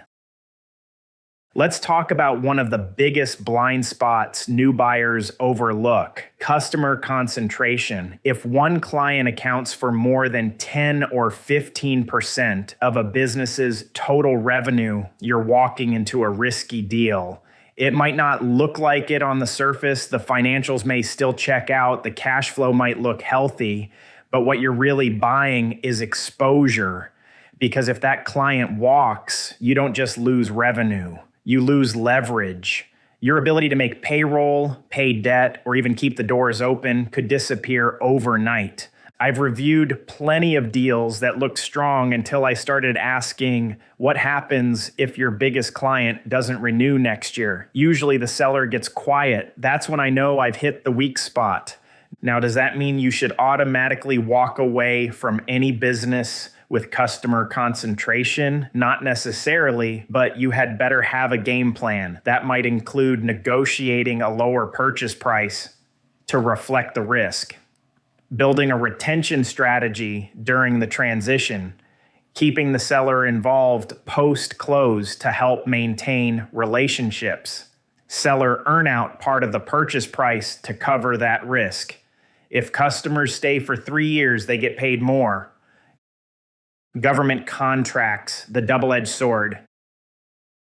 Another red flag: over-reliance on government or insurance-based revenue. At first glance, these types of contracts can look great. They're stable, recurring, and sometimes even long-term. But here's the catch: the rules can change, and when they do, they change fast. I've seen this firsthand with businesses in the health services and medical supply space. Reimbursement rates from Medicare and Medicaid were solid 1 year. Then they dropped overnight, and the company's entire revenue model was flipped upside down. In one case, a therapy clinic went from billing $150 an hour for its services to $90 an hour. Same work, same clients, same cost structure, but now the margins were destroyed and it was all out of the owner's hands. That's the risk of dealing with the government. The rules aren't up to you. One policy shift and the game changes. It doesn't mean you should avoid these businesses entirely, but you had better build in margin and have contingency plans in place. If the entire operation hinges on a regulation staying put, that's not a business. It's a gamble. Don't be fooled by turnarounds. There's a particular type of listing that sounds appealing, especially to first-time buyers, the turnaround opportunity. You'll see it pitched like this: underperforming business with huge potential, just needs fresh energy and marketing.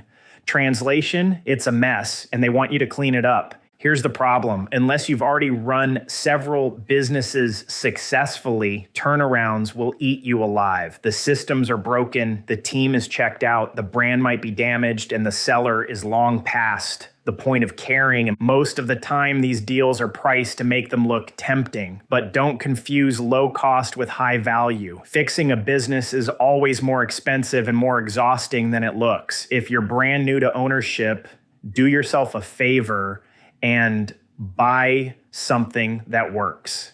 There will be plenty of time to get creative after your first win. Image won't pay the bills.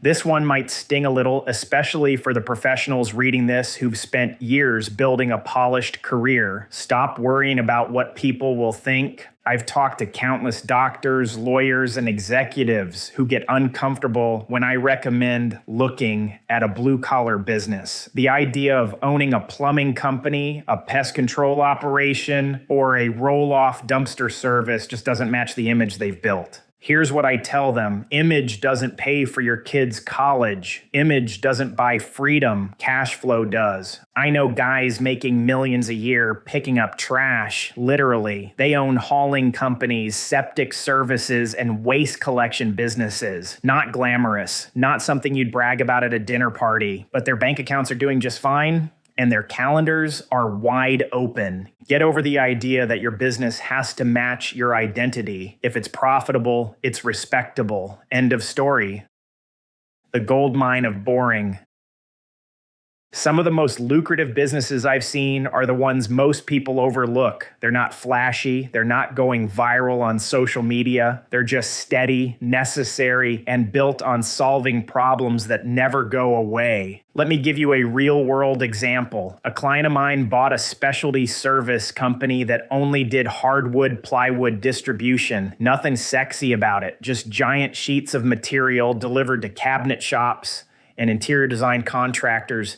He didn't start out in that space. He didn't even know much about it, but the business has been running for over 20 years. It had recurring clients, decent margins, and a manager who knew how to keep the wheels turning. He held it for 6 years, paid down the debt, and eventually sold it for the same price he bought it for, but walked away with $400,000 in equity, thanks to the principal pay down and consistent profitability along the way. Not a home run, not a headline story, but he made solid money, learned a ton, and did it without gambling on unproven ideas. That's the play. Buy boring, run it well, get wealthy quietly. A checklist to think with. As you begin evaluating different types of businesses, here's a quick mental filter I run everything through. Is the business at least 10 years old? Are revenues consistent, not just inflated in the year of sale? By the way, I value businesses based off of a 3-year average of earnings. Is there recurring or repeatable revenue? Does it solve a problem people will always have? Are operations stable without relying on one person? Is industry evergreen, not trend-driven? Is there a barrier to entry that keeps competitors out? If you can answer yes to most of those, you're in a good spot. If not, dig deeper or keep looking. There are millions of businesses out there. You don't need to settle for a mediocre one just because it's available. Take your time, learn the patterns, and when you find one that checks the right boxes, move decisively. Final thought: know what game you're playing. Buying a business isn't about impressing people. It's not about finding the coolest industry or chasing the highest theoretical upside. It's about buying cash flow. It's about controlling your future. And it's about choosing a game you can actually win, one where experience, discipline, and patience pay off far more than flash and hype. So ignore the trends, ignore what looks good on Instagram, buy what works. That's how real wealth is built. Takeaways.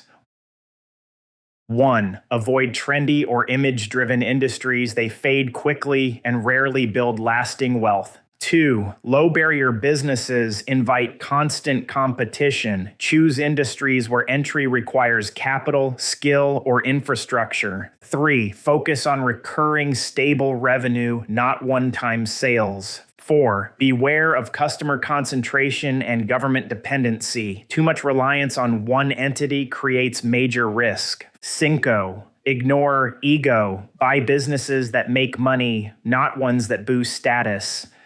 6. Boring businesses with long histories often outperform hot startups. 7. If the numbers only look good this year, dig deeper. 8. You don't need to fix a broken business. You need one that already works. Chapter 7. How and where to find the perfect business. Opportunities don't happen, you create them. Chris Grosser. Let's get one thing out of the way. There is no perfect business. That idea is responsible for more stalled careers, missed opportunities, and wasted years than any other myth in this space. Too many people waste months, sometimes years, chasing some imaginary unicorn that has perfect financials, zero risks, no operational headaches, and still sells at a discount. It doesn't exist. The goal isn't to find the perfect business. The goal is to find a good business in a stable industry that aligns with your skill set and has problems you can realistically solve or hire for. Perfection isn't the standard. Survivability and profitability are. Once you make peace with that, the process gets a whole lot simpler, because the truth is there are great businesses available right now in every region of the country across dozens of industries. You just have to know where to look and what to look for.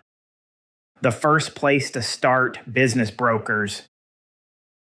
If you're new to this world, your first real exposure to living deals will likely come through a business broker, and that's not a bad thing. I will tell you this: business brokers are a pain in the ass to deal with, but they are a key arrow in your quiver. Brokers are the gatekeepers of most small business sales. Their job is to represent the seller, screen buyers, and help both sides get to the closing table. Think of them like real estate agents, but for businesses. That also means they're not here to hold your hand or walk you through business buying 101. If you don't know how to read a profit and loss statement or ask the right questions, they'll move on to someone who does. Their priority is selling the business, not educating you. So here's how you use brokers the right way. Start local. Google business brokers near me or search by metro area. If you're in a city like Dallas, there might be hundreds. Reach out professionally. Introduce yourself, explain your criteria, and be specific. Let them know what kinds of business you're looking for, your financial range, and your readiness to act. Build relationships. The more you show up as a serious buyer, the more likely you are to get early looks at off-market deals. Brokers are used to getting flooded with inquiries from tire kickers who don't follow through. The moment you demonstrate that you're informed, decisive, and financially capable, you jump to the top of their list. Have your finances in order. Be ready to provide tax returns, new worth calculation, available cash for down payment. Online platforms, the gateway to volume. In addition to local brokers, there are national platforms where sellers and brokers list businesses for sale. The most well-known is BizBuySell, and it's a great place to build your reps. Biz Buy Sell lets you filter by location, price range, industry, cash flow, number of employees, and more. You can create alerts, track listings, and start comparing how businesses are priced across different markets. Is every listing on there a good deal? Of course not. Many are overpriced, some are complete garbage, but you're not there to buy on day one. You're there to learn what the average looks like so you can spot what's above average. Just like looking at real estate listings helps you recognize a great deal on a house, reviewing business listings sharpens your instincts on what makes a deal worthwhile. The more listings you review, the better you'll get at identifying red flags, pattern recognition, and understanding what types of businesses feel right for you. The power of unlisted deals. Some of the best deals you'll ever come across aren't listed anywhere. They're not on broker websites and they're not posted on Biz Buy Sell. They happen through conversation, curiosity, and a little courage. This is what most first-time buyers overlook, the power of direct outreach. Think about the small business owners in your own community, the ones who've been in business for 15 or 20 years, the ones who are clearly doing well, but probably getting tired. You think they all have an exit plan? Most don't. You think they're all waiting for a broker to bring them a buyer? A lot of them would rather sell to someone local, someone they like, someone they trust, someone they know. That could be you. When I bought my first business, it wasn't because I stumbled across a listing online. It was because I had a personal connection. A guy I played soccer with happened to be a business broker and brought me the opportunity. We weren't even looking for flooring businesses, but we were asking questions, and we let people know we were serious. That's how deals happen. Building your deal flow through conversation. If you want access to real opportunities, you need to be willing to talk to people. Start with professionals who work with business owners every day, CPAs, attorneys, wealth managers, commercial bankers. These are the people who often hear first when someone is thinking about selling. Make sure they know you're looking. Introduce yourself clearly and professionally. You're not asking them to find you a deal. You're letting them know what you're looking for so that if something comes up, you're top of mind. This works because most business owners don't know how to sell. They might not even know their business is sellable. But if you show up with the right approach, you might be the solution they didn't realize they were looking for. It's not about being aggressive. It's about being visible. NDA first, then you dig. When you do find a business that looks interesting, whether through a broker or direct outreach, the first step is simple. Sign a non-disclosure agreement, NDA. This protects the seller. It ensures that sensitive financial and operational details aren't floating around publicly. Don't take this personally. It's standard. If you were selling your business, you'd want the same protection. Once the NDA is signed, you'll receive what's called a confidential information memorandum, CIM, or deal packet. This usually includes the past 3 years of profit and loss statements, tax returns, and a basic overview of operations. Don't treat this casually. Review everything with attention, flag inconsistencies, prepare questions. The goal is to understand how the business works, what drives its revenue, and whether it has the stability and upside you're looking for. At this stage, your job isn't to make a decision. Your job is to gather enough information to determine if you want to keep going. If you do, you move toward a letter of intent. If not, walk away and move to the next. This process gets easier with experience. Every listing you evaluate makes you sharper. Cold outreach, the skill most buyers avoid and shouldn't. Want to know one of the most powerful tools for finding great businesses? Picking up the phone.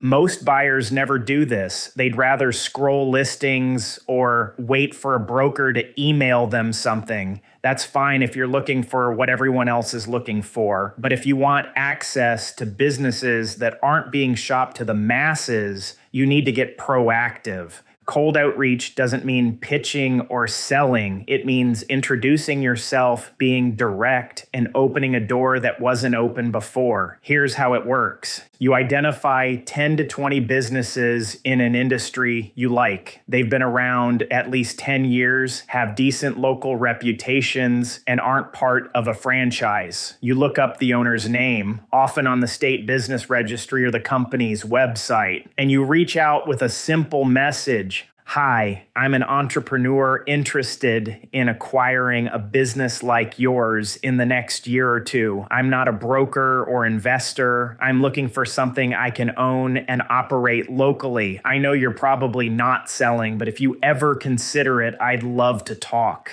That's it. No pressure, no sleazy tactics, just honesty and curiosity. You'd be surprised how many owners are thinking about exciting offers but haven't told anyone yet. Sometimes they've had a health scare, or they're burnt out, or they're just ready to slow down. When you reach out with respect and clarity, you stand out and they remember you. Bankruptcy and burnout, overlooked deal sources. Most buyers are looking for healthy businesses with solid numbers. That makes sense. But there's another segment of the market that's often ignored: distressed businesses with salvageable assets. Let me be clear, you don't want to buy a business that's circling the drain with no way out. But sometimes an owner simply runs out of steam or cash or both, and they're sitting on a business that still has real value. They just don't know how to unlock it anymore. A recent client I met acquired the assets of a failed shoe company through a bankruptcy process. He didn't buy the business itself. He just bought what remained: the customer list, the brand, and some basic infrastructure for pennies on the dollar. That company is now thriving under new ownership. Another guy bought a business where the owner hadn't updated their pricing in 5 years. Costs had gone up, but they were too tired to make the changes. Revenue was flat and profits were declining. He bought it, adjusted the pricing structure, and doubled the profit in 18 months. Burnout is real, and it creates opportunity for the buyer who knows how to spot it. If you want to explore this path, talk to bankruptcy attorneys and commercial real estate agents. They often know who's shutting down and why, and they can point you to opportunities before they hit the market. Build a repeatable process. Too many first-time buyers treat this like a one-shot deal. They look at 5 businesses, none feel right, and they assume there's nothing out there. Wrong mindset. You need to build a process, one you can run consistently, and be patient. This may take you 12 to 18 months to find the right business. It may take 30 days, but I will be prepared for 18 months. Here's what that looks like. Create a watch list of target industries. Focus on areas with recurring revenue, low customer churn, and proven need. Home services, logistics, niche B2B, etc. Set sourcing targets weekly. Reach out to 3 to 5 brokers. Browse 10 to 15 listings. Send 2 to 3 direct emails to business owners. Schedule 1 to 2 introductory calls with sellers. Track your activity. Keep a simple spreadsheet with business names, contact details, last communication, and notes. If you talk to someone once, follow up in 30 days. If a business isn't ready to sell now, check back in 6 months. Set a decision threshold. You're not going to look at 100 deals in depth, but if you haven't seriously reviewed 30 listings and talked to 10 owners, you're not ready to say nothing's out there. This is a skill. The more reps you put in, the better your judgment gets. And when the right deal does show up, you'll know it because you've seen enough bad ones to recognize what good actually looks like. Don't get stuck in research mode. One of the biggest traps in this space is pretending to take action while actually doing nothing. You can spend months researching business models, reading books, watching YouTube videos, or listening to podcasts and never actually talk to a broker, reach out to an owner, or look at financials. Information gathering feels productive. It's safe. There's no risk of rejection or getting out over your skis, but it won't get you any closer to owning a business. At some point, you need to move from consuming to connecting and jumping to the other side of the fence. You need to stop reading about how deals work and start evaluating actual ones. You need to send an email, make the call, ask the awkward question. If you're afraid of being embarrassed, don't be. The seller doesn't expect you to be an expert. They just want to know you're serious and respectful. The more conversations you have, the more confident you'll get, not just in evaluating deals, but in seeing yourself as someone who can actually do this. When in doubt, take a step forward.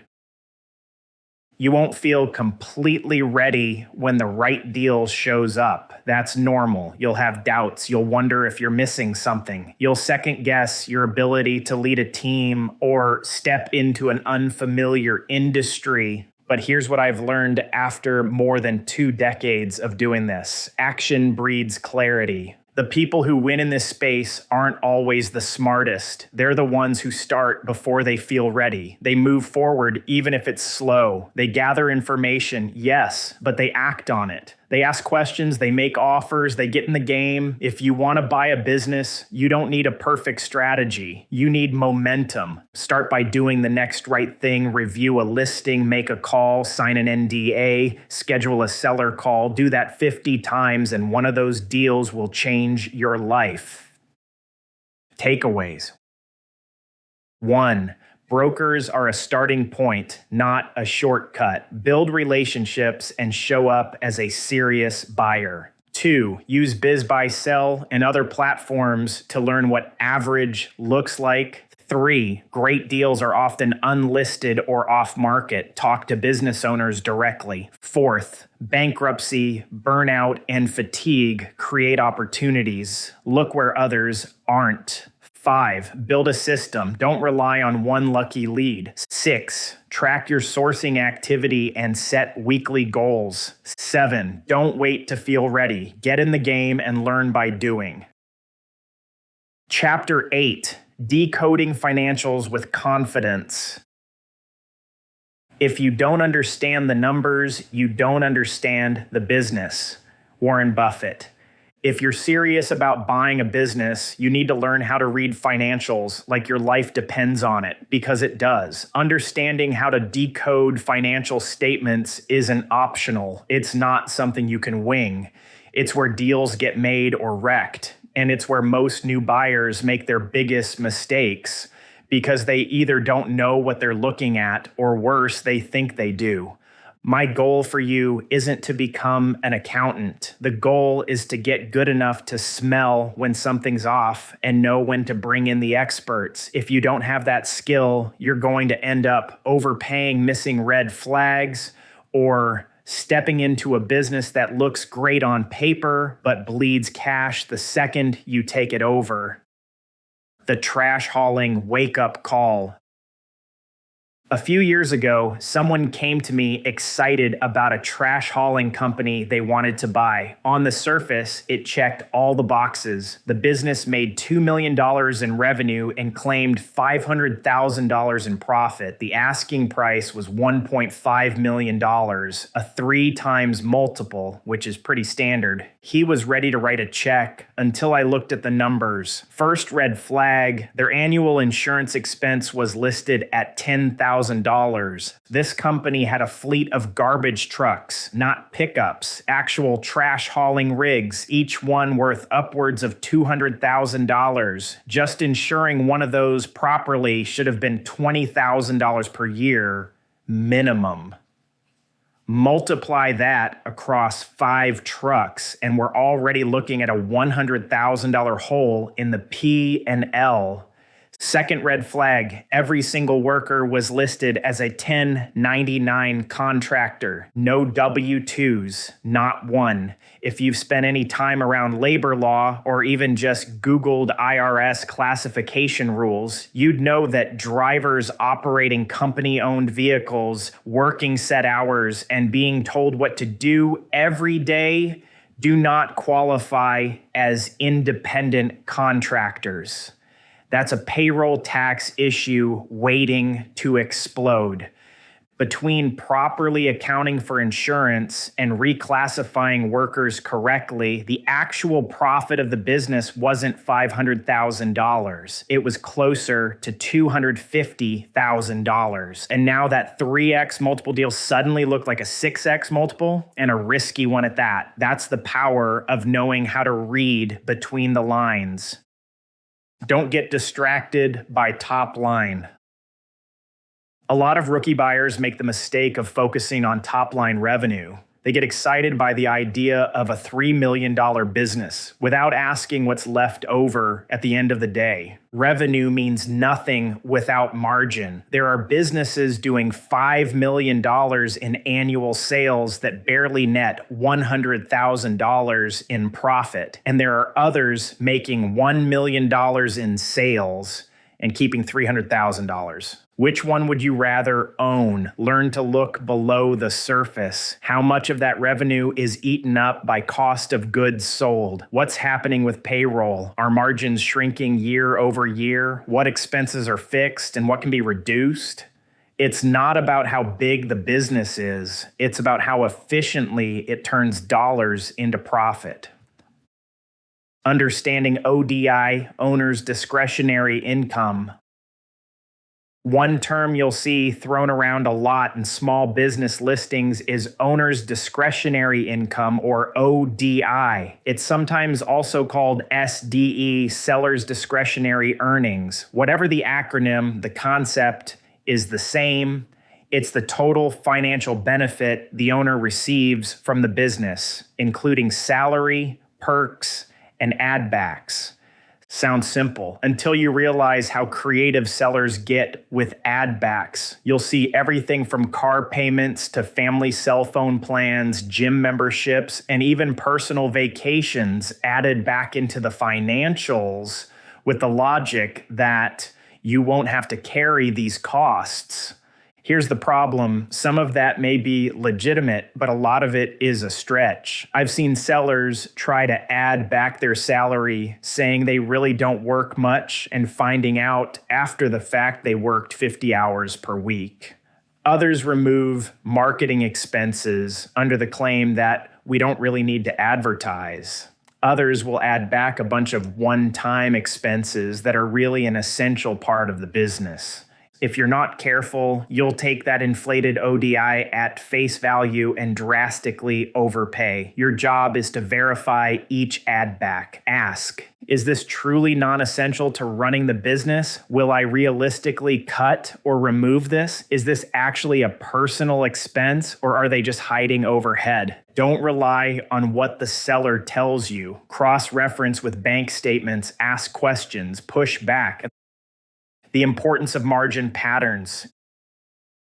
It's not enough to look at 1 year of financials and decide whether a business is worth buying. You need to study the pattern. I've seen plenty of businesses that show strong profit 1 year and then a sharp dip the next, only for the seller to claim that was just a one-time hit or we had an unusual project delay. Don't fall for it. Patterns tell the truth. If a business had a 45% gross margin 3 years ago, 38% the year after, and now it's at 32%, that's a red flag.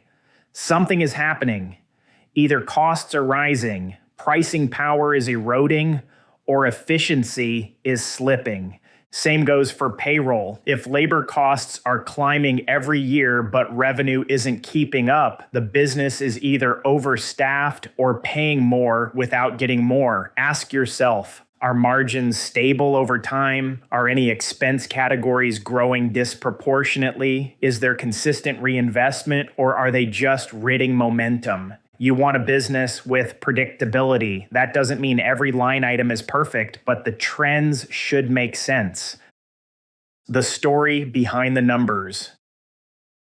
Numbers can't tell you everything. They don't show you the mood in the office. They won't reveal the loyalty of the employees. And they sure as hell won't tell you if the business runs because of one person doing everything behind the scenes.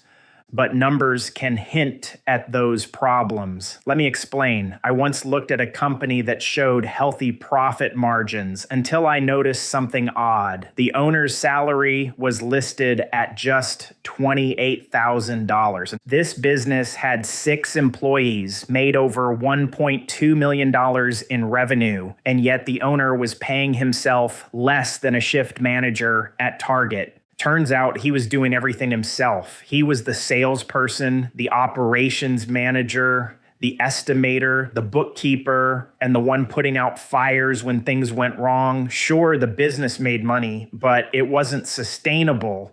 If I'd bought it and replaced him with even a mid-level general manager, my costs would have jumped $80,000 overnight and the margins would have collapsed. This is what I mean by reading behind the numbers. You have to interpret the context. Who's doing the work? Are those efforts replaceable? Is the owner burned out but too cheap to hire help? A good financial review doesn't just tell you if the business makes money. It tells you how it makes money and whether you can do it without killing yourself.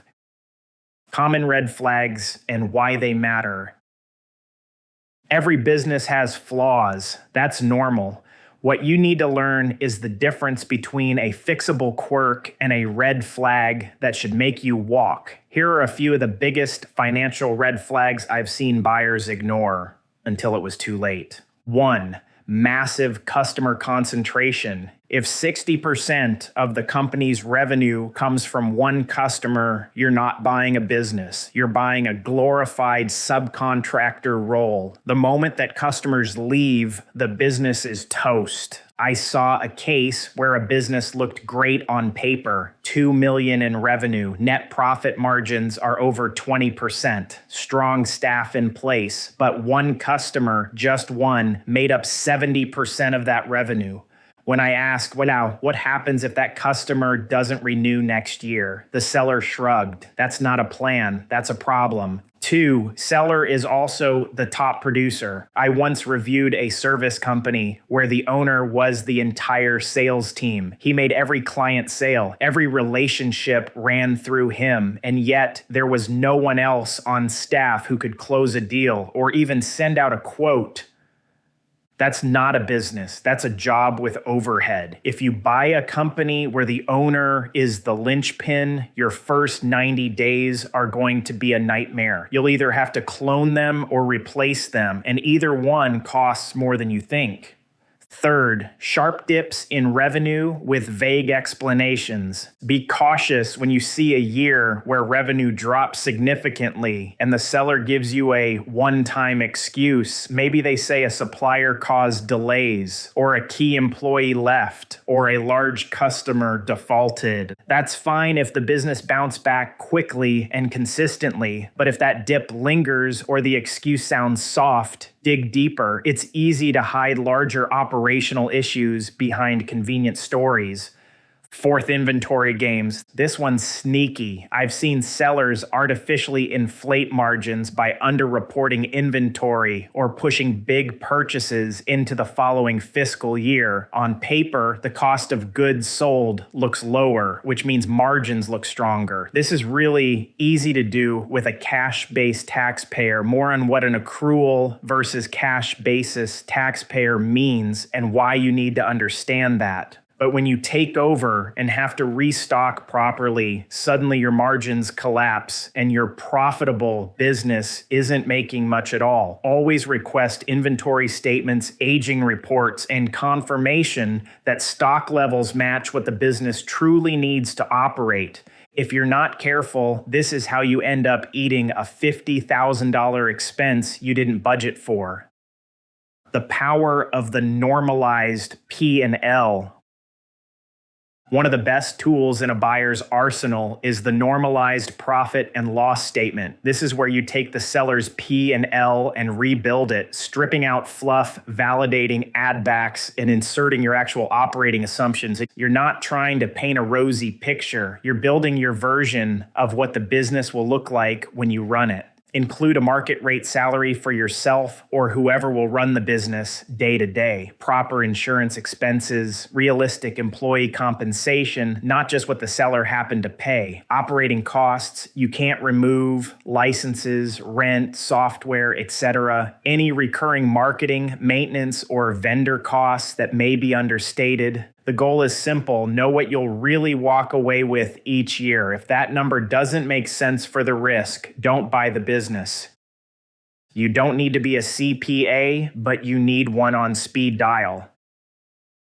Here's the truth. Even though I'm a CPA myself, I don't do my own taxes anymore, and I sure as hell don't handle all the financial reviews alone when I'm evaluating a business to buy. I hire pros who live and breathe this stuff. The difference between a standard CPA and a strategic one is night and day. You don't want someone who just files return. Very rarely do I go a week without calling my CPA with some crazy ass question. You want someone who thinks like an owner, asks the right questions, and can analyze trends, not just columns. And if they've never worked on a deal before, walk away. The nuances of small business financials are very different from personal tax returns or big corporate audits. Bring in someone with deal experience, someone who knows what adjusted EBITDA really means, someone who's reviewed asset purchase agreements and knows what should and shouldn't show up on a balance sheet. This isn't the time to cut corners. A good CPA can save you more money in 5 hours than you'll spend hiring them for 5 years. Always validate with the source documents.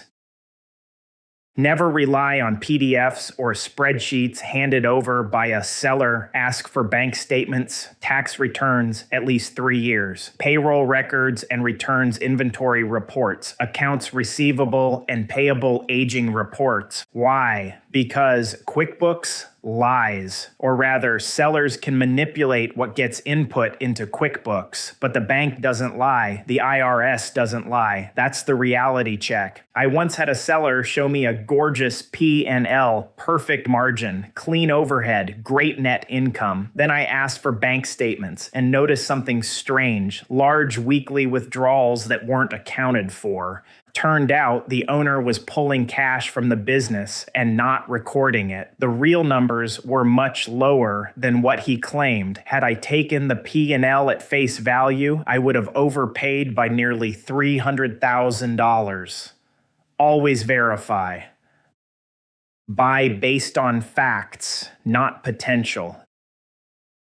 This is one of the biggest traps new buyers fall into. They see a business making $200,000 in profit and convince themselves they can turn it into $600,000 in a year. They look at a weak marketing strategy and say, oh, I'll fix that in 90 days. They assume customer churn will drop, upselling will increase, and every inefficiency will magically disappear with a few tweaks. Stop. Buy the business based on how it operates today, not what you think it could be. Any growth or improvement is an upside, not a guarantee. If the business doesn't make sense based on current performance, walk away. Don't talk yourself into a fantasy. Remember, you're not buying potential. You're buying reality. And reality has payroll, vendors, pissed off customers, and 100 moving parts you haven't seen yet. If the numbers work in today's messy, imperfect state, great. If not, move on. Final thought, master the numbers or get burned by them. You don't need to become a financial wizard to buy a business, but you do need to become dangerous enough to spot red flags, ask sharp questions, and know when something smells off. The people who get screwed into small business acquisitions aren't the ones who take risks. They're the ones who take risks blindly without reading the fine print, asking for help, or verifying the truth behind the spreadsheets. Don't be that buyer. When you know your numbers, you make better decisions, you buy better businesses, you avoid disasters, and you give yourself a foundation to actually grow wealth instead of scrambling to fix the mess someone else left behind. This is where wealth is won or lost. Treat it that way. Takeaways. 1. Learn to analyze financials beyond the surface. Top-line revenue means nothing without strong margins and clean books. 2. Watch for hidden red flags, customer concentration, underreported expenses, or owners who are the entire business. 3. Always rebuild the P&L using realistic assumptions for your ownership. 4. Don't rely solely on what the seller provides. Verify everything with source documents. 5. Bring in a CPA who thinks like a business owner, not just a tax filter. 6. Never buy based on potential. Buy based on reality. Chapter 9. Navigating SBA loans and financing. You must gain control over your money, or the lack of it will forever control you. Dave Ramsey. Most people think buying a business means writing a big fat check. They assume the only way to become an owner is to cough up $1 million in cash or find some magical investor who's willing to bet on them. That's not how this works. If you're sitting on $100,000 or more, there are plenty of ways to get a deal done without draining your savings or begging for capital. The key is understanding how the financing game is played, especially when it comes to SBA loans and seller financing. I've closed dozens of deals over the past 2 decades, and I've used almost every tool in the financing toolbox. But the most powerful tool I've seen for first-time buyers, hands down, is the SBA 7A loan. The problem is most people don't know how it works, or they get intimidated by the process and never even start. This chapter is going to fix that. Why the SBA exists in the first place. Let's rewind for a second. The Small Business Administration, SBA, wasn't created for people like me. It was created for people like you, aspiring business owners without millions in assets or a long track record. The whole point of the SBA is to guarantee loans for small business acquisitions so that banks are willing to lend where they normally wouldn't. You're not buying a real estate portfolio or a franchise with global backing. You're trying to buy Joe's HVAC or Susan's sign printing company. These are small service-based businesses with limited hard assets. Without the SBA stepping in, most banks wouldn't touch these deals. The SBA doesn't loan you the money directly. Instead, it guarantees up to 75 to 85% of the loan amount for the bank, which drastically lowers the bank's risk and makes them far more willing to lend. That guarantee is what opens the door for you to buy a business with as little as 10% down. If you understand how the system works, you can make it work for you. The anatomy of a typical SBA deal. Let's break it down with real numbers. Let's say you're buying a business for $1 million. Here's how a typical SBA-backed deal might look. Buyer contribution, you, $100,000, 10%. SBA-backed bank loan, $800,000, 80%. Seller note, financed by the owner, $100,000, 10%. That's a clean structure and it's common. In fact, getting the seller to carry 10 to 20% of the deal is often expected by lenders. It shows the seller believes in the future of the business and is willing to bet on your ability to run it. Now, keep in mind, this isn't free money. The SBA loan has a process. You'll go through background checks, submit personal financial statements, provide a business plan, and offer a pro forma that shows how the business will pay for itself. But it's all doable. This isn't rocket science. It's just paperwork. No money down is a myth. Here's what works instead. Let me be clear, the internet is full of nonsense when it comes to buying businesses. You'll find so-called experts promising that you can buy a business with zero money down, become an absentee owner, and live off cash flow while someone else does all the work. Run from that advice. It's garbage. Can you find a unicorn deal where the seller finances 100%? Maybe. There are probably a few thousand of those across the 5 million small businesses that change hands. But your odds of finding one, especially as a first-time buyer, are slim. Instead of chasing fantasy, focus on stacking real advantages. Bringing 10 to 15% of your own money to the table, negotiating seller financing to reduce your bank loan, understanding the SBA loan structure, building relationships with lenders who know the space. That's how real deals happen. What the banks want to see. Contrary to what you might think, the bank isn't just lending based on your personal credit score. In fact, the business itself is the primary factor in loan approval. What they care about is cash flow. Can the business pay the loan back after covering operating expenses? Stability. Has the business been around for at least 3 to 5 years with consistent revenue? Debt coverage ratio? Are profits sufficient to cover debt service with a cushion? Industry? Is it a stable, low-risk industry? Sorry, nightclubs and crypto platforms don't score well here. Yes, your personal financials still matter. You'll need to show that you're not drowning in debt, and they'll want to see a resume that proves you're competent. But the myth that you need to be a millionaire with a perfect credit score, that's false. The right business with the right structure makes all the difference. Don't rely solely on one bank. Here's something I wish someone had told me early on. Not all SBA lenders are created equal. Some banks advertise SBA loans, but rarely fund them. Others have internal committees that block deals for reasons that make no sense. You might spend 3 months working with a bank only to get a rejection because the underwriter didn't like the customer concentration. To avoid that, shop around.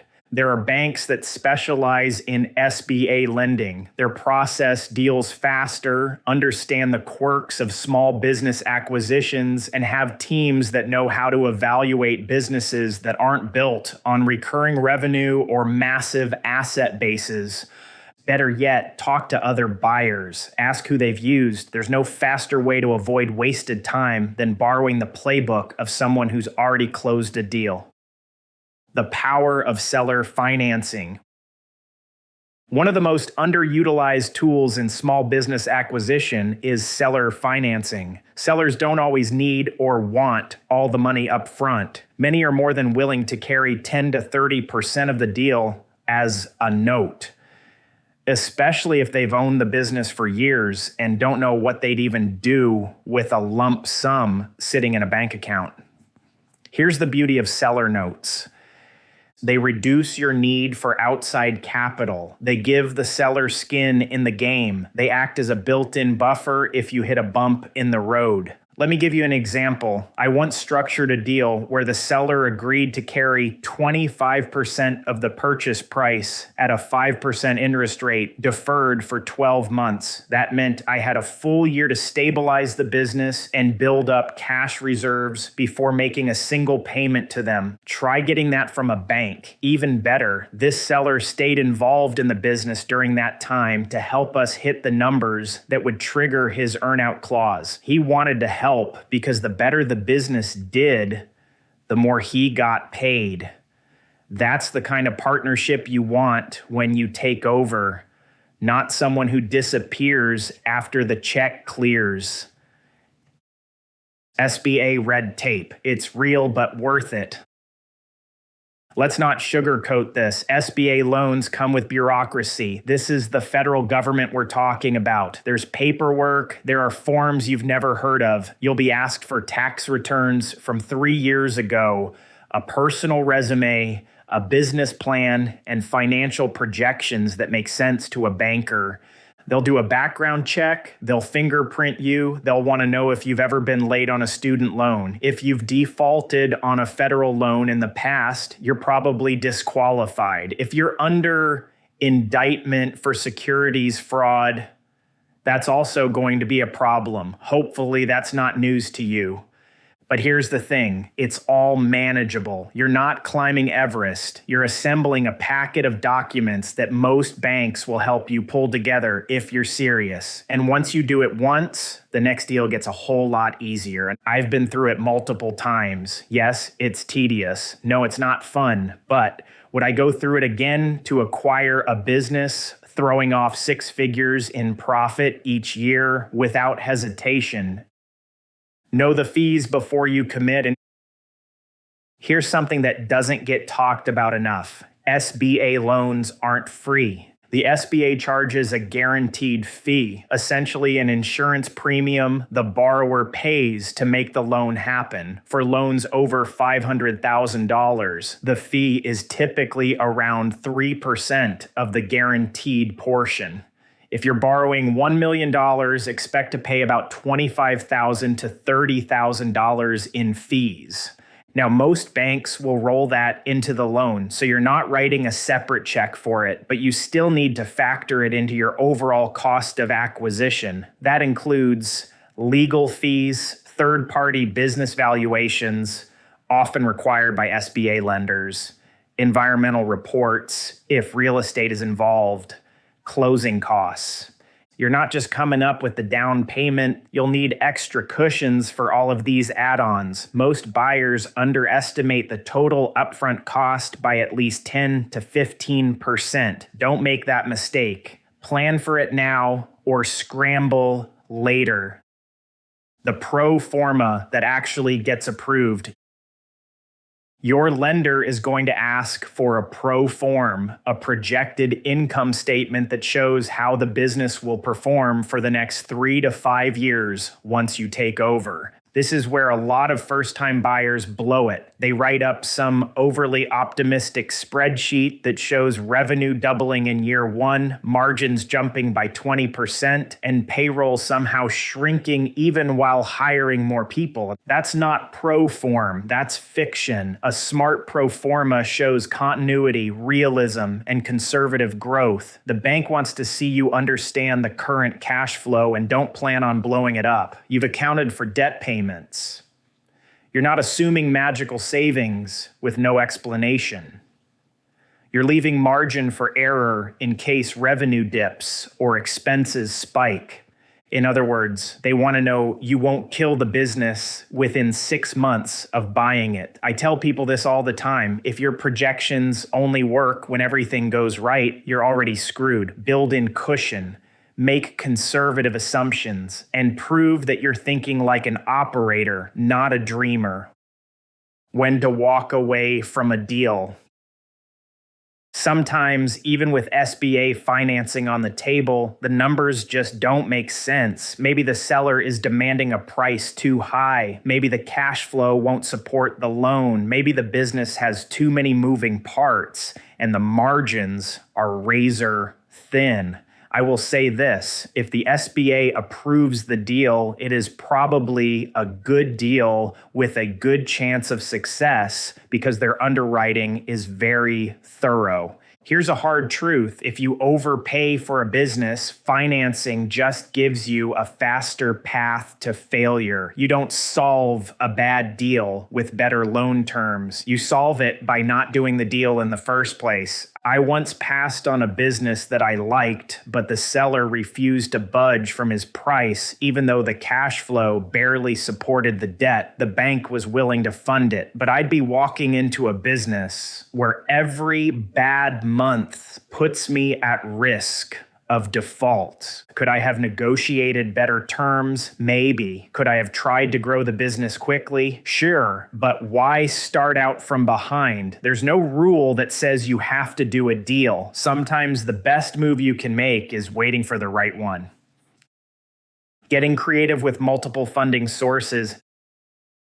Not every deal has to be SBA only. I've done deals where we combine personal capital, SBA debt, seller financing, and even outside investors. Sometimes you can't check every box with a single lender, and that's okay. For example, the SBA may only fund 80% of the purchase price, and you don't want to drain your personal reserves for the 20% down. So you bring in a friend or partner for part of the equity in exchange for a minority stake. The seller agrees to carry 15% of the price on a 5-year note at 6% interest, but defer payments for the first 6 months while you get your arms around operations. You negotiate a consulting agreement with the seller where part of their note is tied to performance milestones, not just a fixed repayment schedule. That's not theory. I've done it. And those hybrid structures are often the reason deals close because they allow everyone to share in the upside while managing risk. Just don't overcomplicate things. Keep it clear, keep it documented, and get a transactional attorney who knows how to paper deals like this the right way. Choose pressure you can handle. Here's something you won't hear from a loan officer. The loan that stresses you out might not be worth it. I've walked into deals where on paper everything looked good, but I could already feel the pressure coming. The debt service was too high. Margins were too tight. There wasn't enough room to breathe. I could make the numbers work, but I'd be working 80 hours a week with no room for error. That's not ownership. That's indentured servitude. You want to structure a deal where you have upside, yes, but also flexibility. A hiccup in cash flow shouldn't thank you. A slow month shouldn't mean you're pulling cash from personal savings to make payroll. Financing should help you grow, not handcuff you to the business. Final thought, you can do this, but you can't wing it. Financing is not a hurdle, it's a strategy. It's how people without deep pockets become owners and how owners go from one business to 5. You don't need to be an expert in commercial lending. You just need to know how to ask the right questions, build the right team, and stay grounded in reality. That's how deals get done, not through hype, not through gimmicks, through clear numbers, smart structure, and a willingness to grind through the process. The SBA is there to help you, but it's not a shortcut. It's a tool. Use it right, and you'll buy a real business with real income and real upside. And when the loan is paid off, that's when the magic happens. Takeaways. 1. The SBA 7 alone is your most powerful financing tool if you understand how it works. 2. Typical deals combine SBA loans, seller notes, and 10 to 15% buyer equity. 3. No money down is a fantasy. Focus on smart, realistic deal structures instead. 4. Your pro forma should reflect reality, not wishful thinking. 5. Seller financing adds flexibility, alignment, and long-term security. 6. Don't fall in love with a deal the bank is willing to fund if the business itself can't support it. 7. Avoid over-leveraging. A deal that leaves no breathing room will crush you when things go sideways. 8. You don't need to be rich. You just need to be smart and prepared. Chapter 10. Structuring a deal that wins. You don't get what you deserve. You get what you negotiate. Chester L. Carras. You could negotiate a great purchase price and still get crushed. Why? Because structure is everything. I've seen good businesses go bad just because the buyer didn't know how to set up the deal the right way. This chapter isn't about whether the business is worth buying. We've already covered that. This is about what happens after you say yes. It's about the details most first-time buyers skip or fumble. It's how you protect yourself, align incentives, and make sure your first year doesn't blow up before you even find your footing. The relationship before the deal. Let me tell you something most people miss. How you approach the seller determines how the deal gets structured.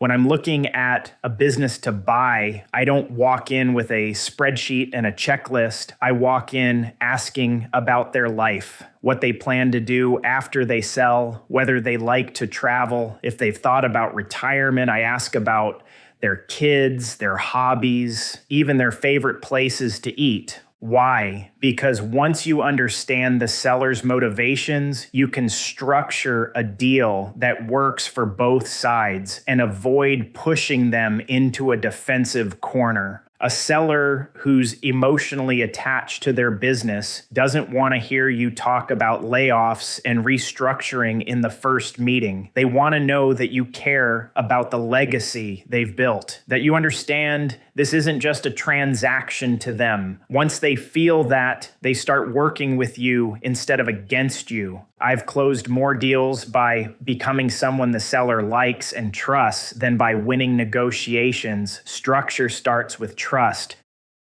The earn-out advantage.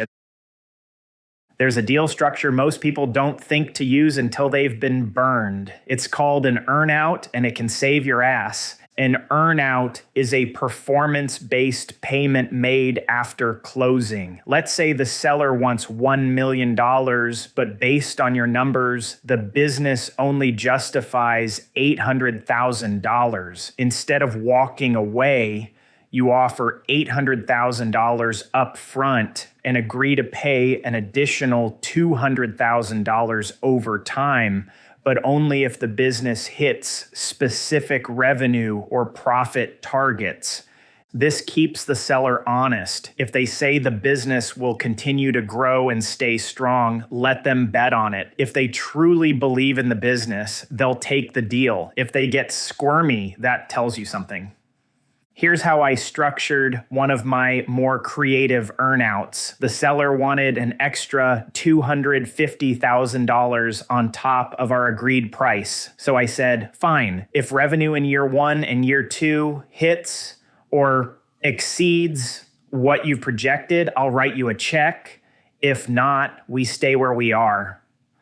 We hit one of the 2 targets. He got half, no drama, no resentment, just performance-based alignment. Earnouts are especially powerful when you're unsure about the stability of customer relationships, key employee retention, or market trends. They give you time to test what's real.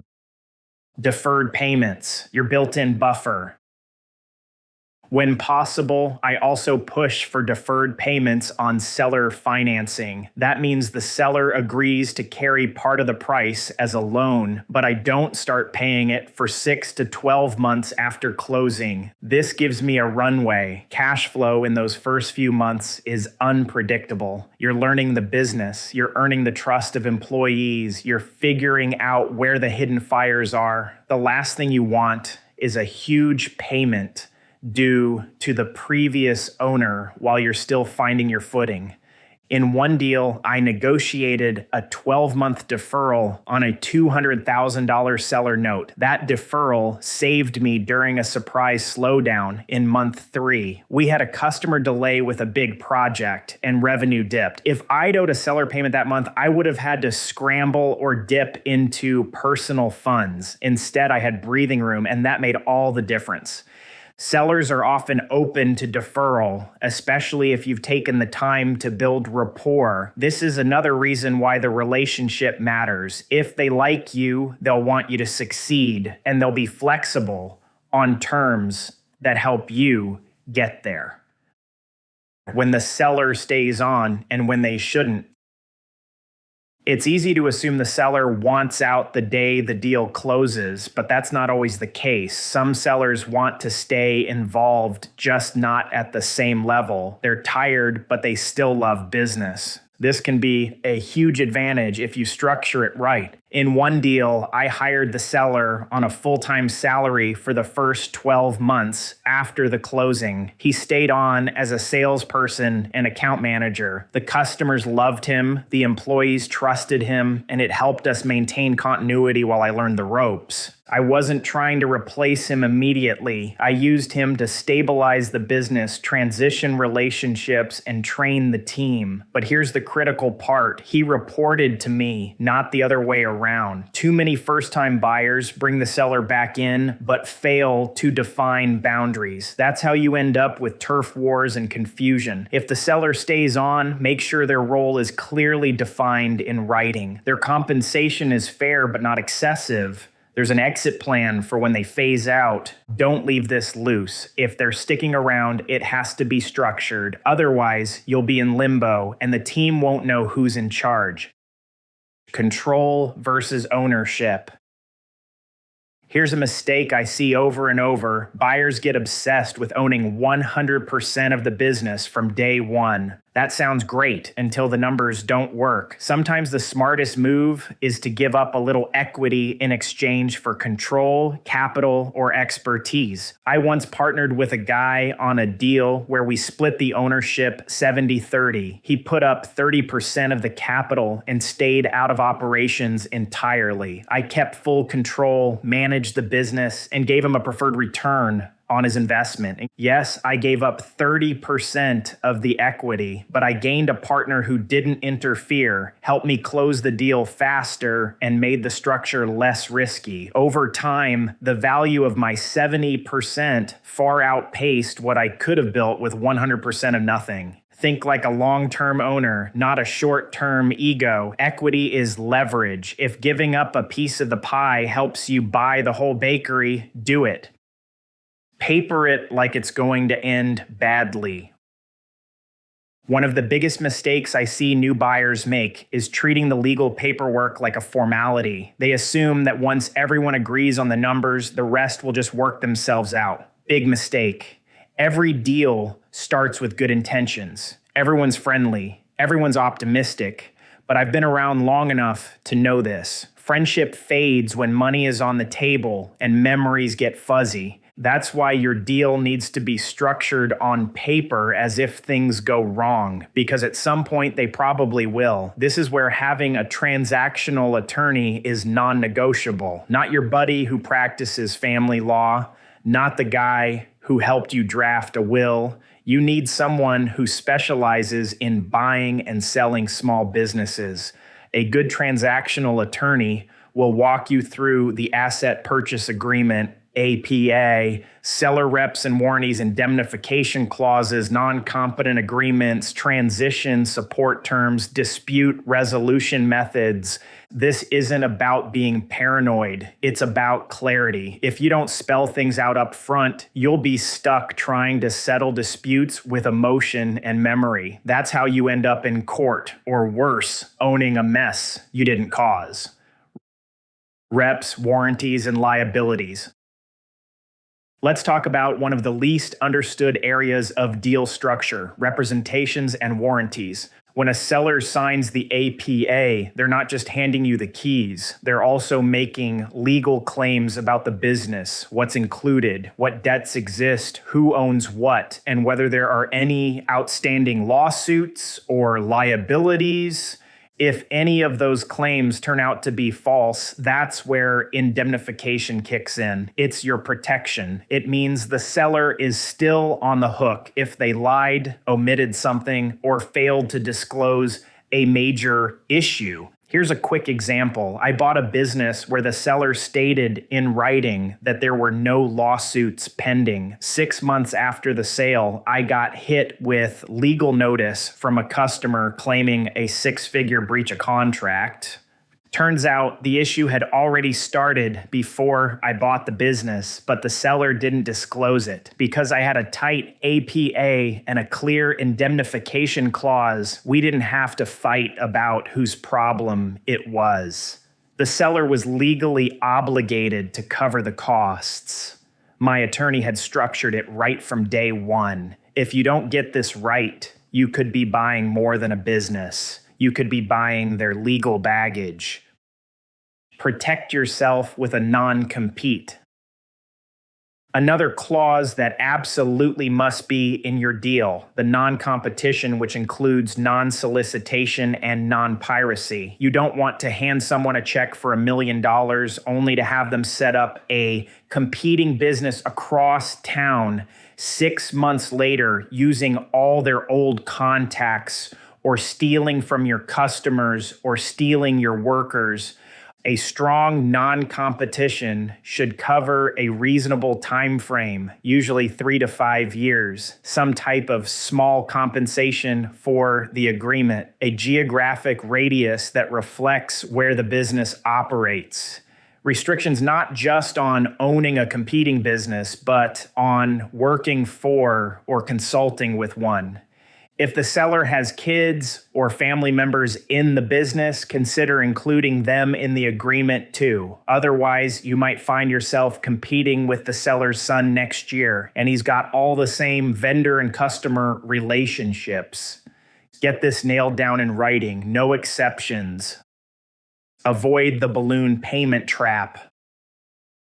I've seen buyers agree to seller notes with a balloon payment at the end. That means you make small payments for a few years, then owe a huge lump sum all at once. Unless you're confident you'll be sitting on piles of cash or refinancing with another lender, this is dangerous. Balloon payments are usually seller-friendly and buyer-hostile. They look good up front because your early payments are small, but they force a major squeeze down the road. If your growth doesn't materialize or a recession hits, you're stuck. Instead, aim for fully amortized terms. That means the loan gets paid off gradually over time, with no surprise cliffs waiting for you 3 years in. Deals are hard enough to do as they are. Don't structure one that makes year 4 a landmine. Deal with silent partners the right way. Let's say you bring in an investor, someone who puts up cash but doesn't want to be involved in day-to-day operations. That's fine, but you had better spell out their role, rights, and limitations clearly. Silent partners can become very loud the moment things don't go as planned. I've had partnerships where everything was great until the cash flow got tight and the partners started asking for updates every 48 hours. One even showed up unannounced to a team meeting just to check on things. That's not silent. That's interference. If you bring in a silent partner, put it in writing how decisions get made. What voting rights do they have or don't have? What happens if you want to sell, refinance, or raise capital? What distributions they're entitled to? What exit options exist for them? The cleaner the agreement, the better the partnership. Building a structure that keeps you in control. Here's a lesson I learned the hard way. Structure determines control. You can own 100% of a business and still feel like you're serving other people, employees, lenders, even the seller if they are stuck around too long.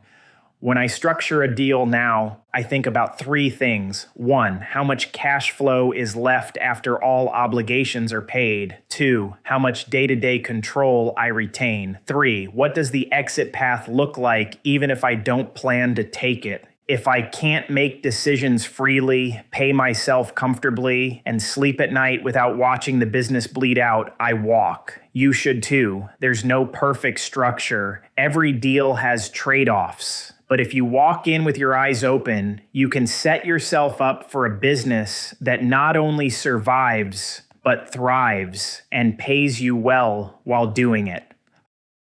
Final thought, structure is a tool, not a script.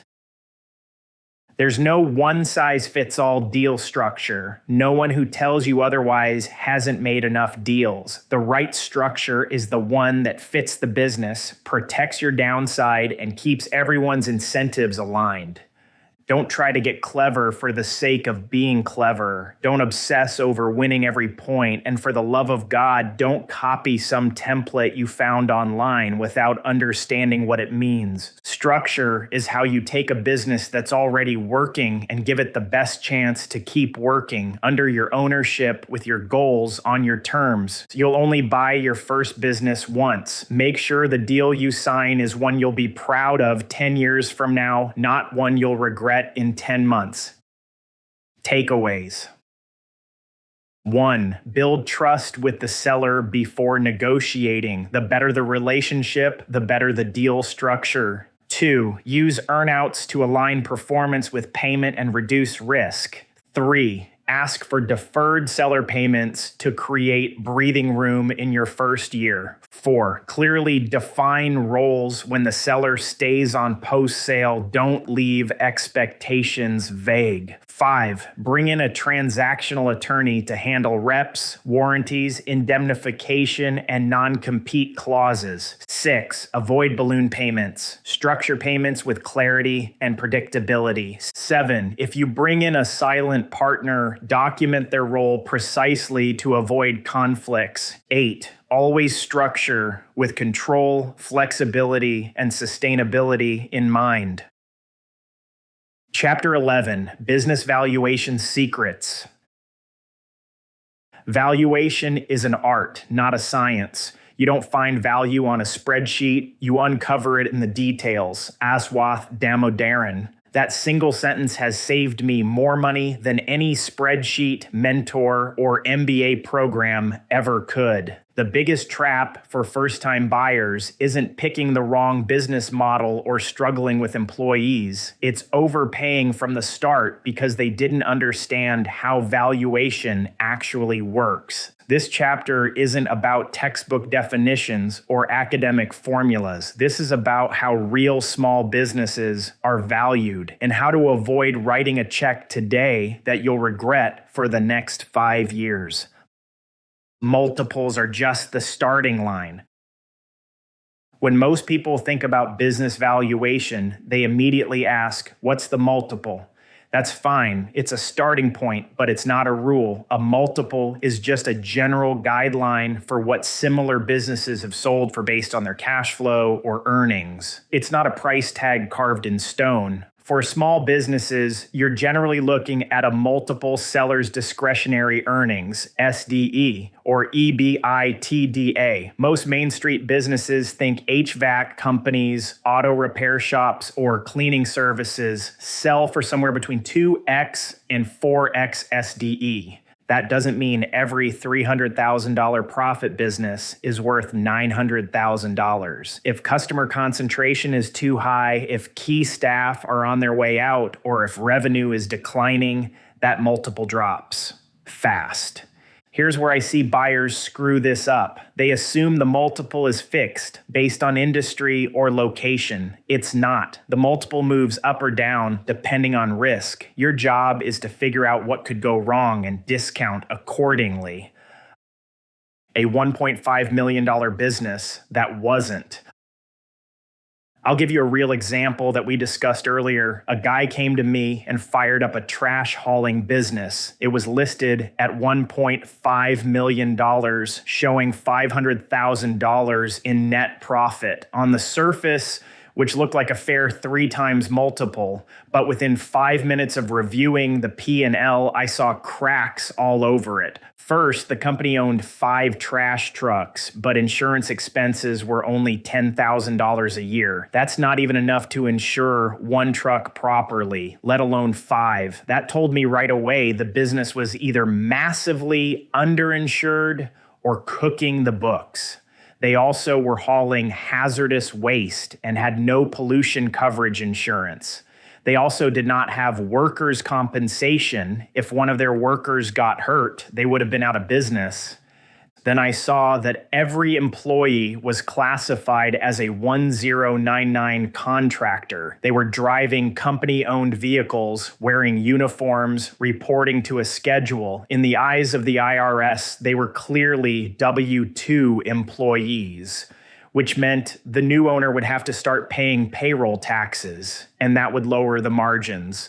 Not only that what they were doing was illegal, this guy was open to audits from the IRS going back to when the company was started. When I recalculated the real profit with proper insurance and payroll taxes, that $500,000 shrank to around $250,000. That changed the valuation from a 3x deal to a 6x deal.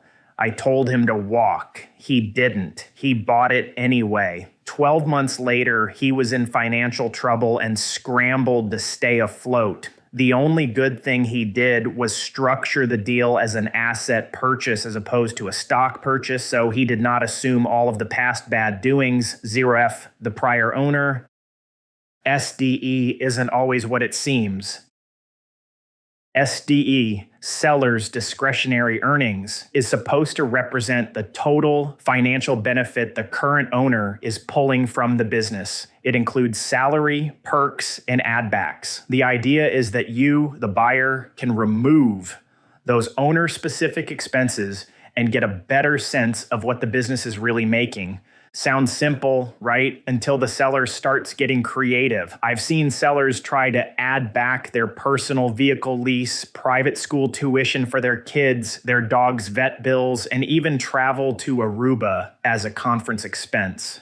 Your job as the buyer is to look at each add back with a skeptical eye. Ask yourself, will I actually eliminate this expense? Would a bank or buyer agree that this isn't a true operating cost? What happens if this add back is more essential than they claim? If you're not confident that you can remove it without hurting operations, don't count it. Too many buyers take the seller's adjusted SDE at face value. They build their financing around it. And then 6 months into ownership, they realize the margins aren't what they expected and there's no room to breathe. Said another way, if a company is being presented as making $200,000 and the seller add backs are $100,000, after the sale is done, the new owner, you, should make $300,000.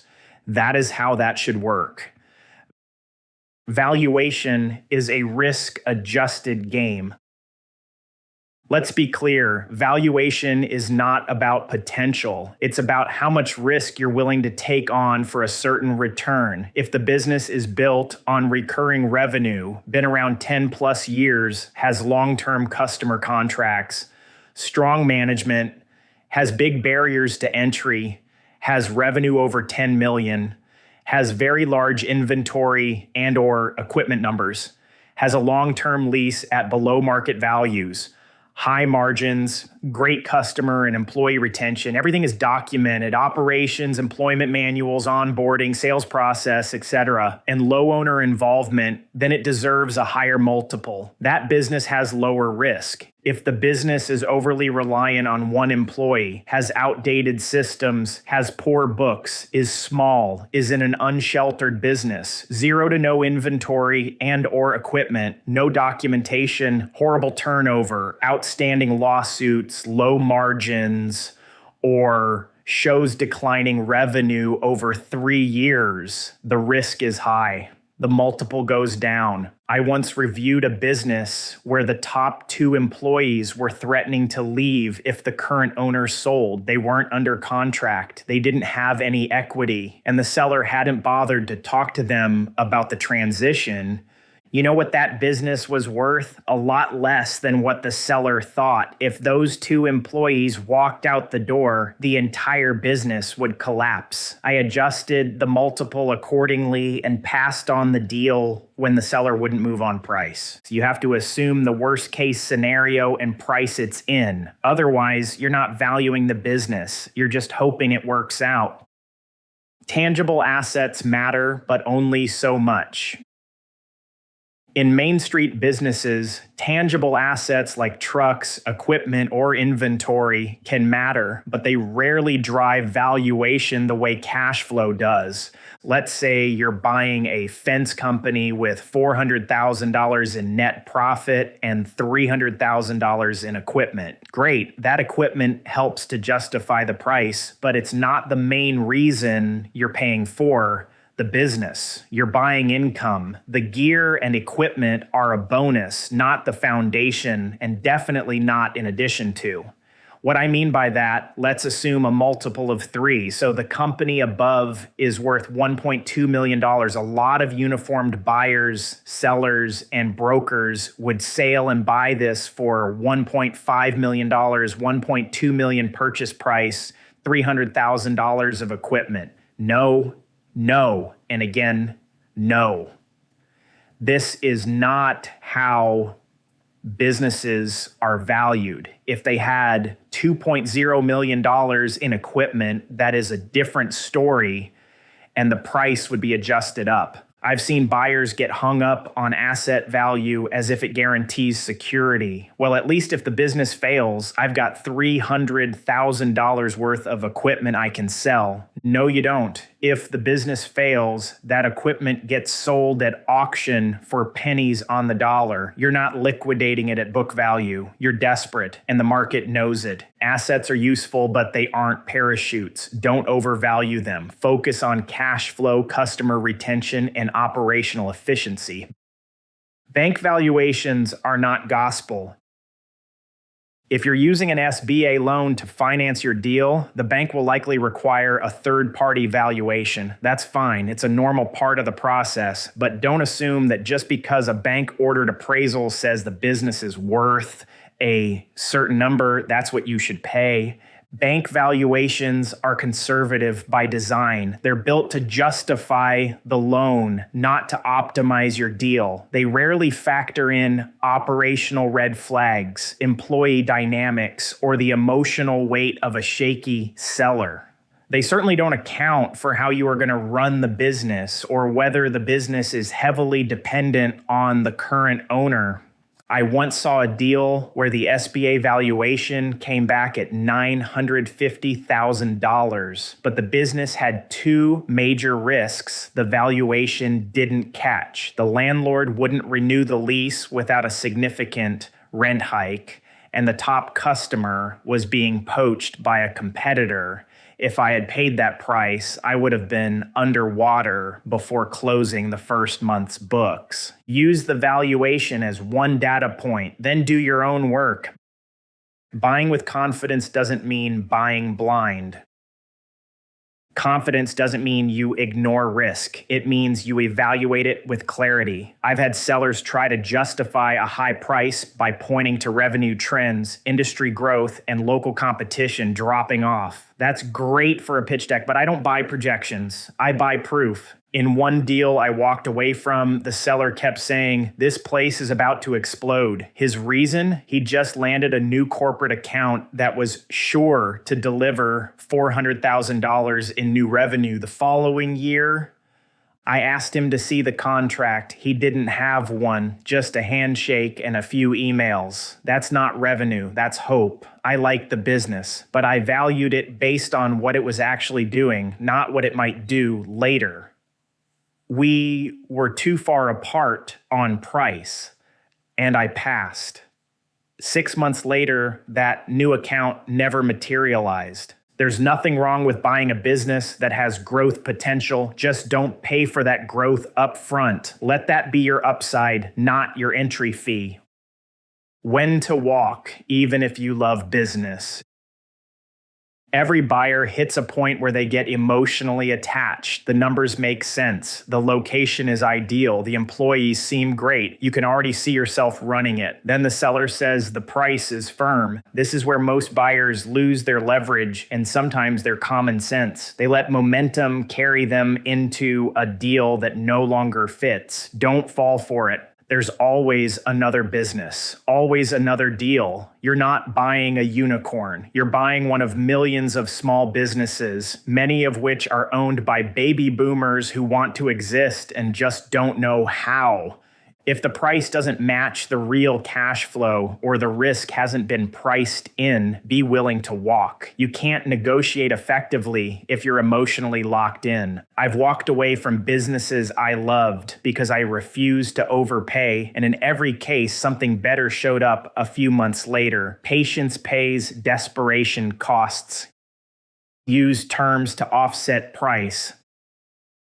Let's say the seller won't budge on price. That doesn't mean the deal's dead. It means you need to adjust the terms. Here's a strategy I've used more than once. Agree to the seller's asking price, but spread the payments over 5 years with a large portion of it tied to performance, or the seller note is large and has a below market interest rate with payments deferred. That way, the seller feels like they won on price, but you reduce risk by only paying full value if the business holds up under your ownership. One time, I had a seller holding firm at $1.2 million. I offered $950,000 based on my analysis. He declined. So I proposed this instead. $950,000 up front, $250,000 in an earnout, paid only if gross revenue stayed above a set threshold for 24 months. He agreed. The business performed, and I paid him the full amount, but it was because the business held its value, not because I trusted his forecast. This approach works especially well when sellers are emotionally attached to a number.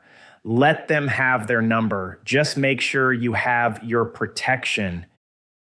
You're not Warren Buffett, and that's okay.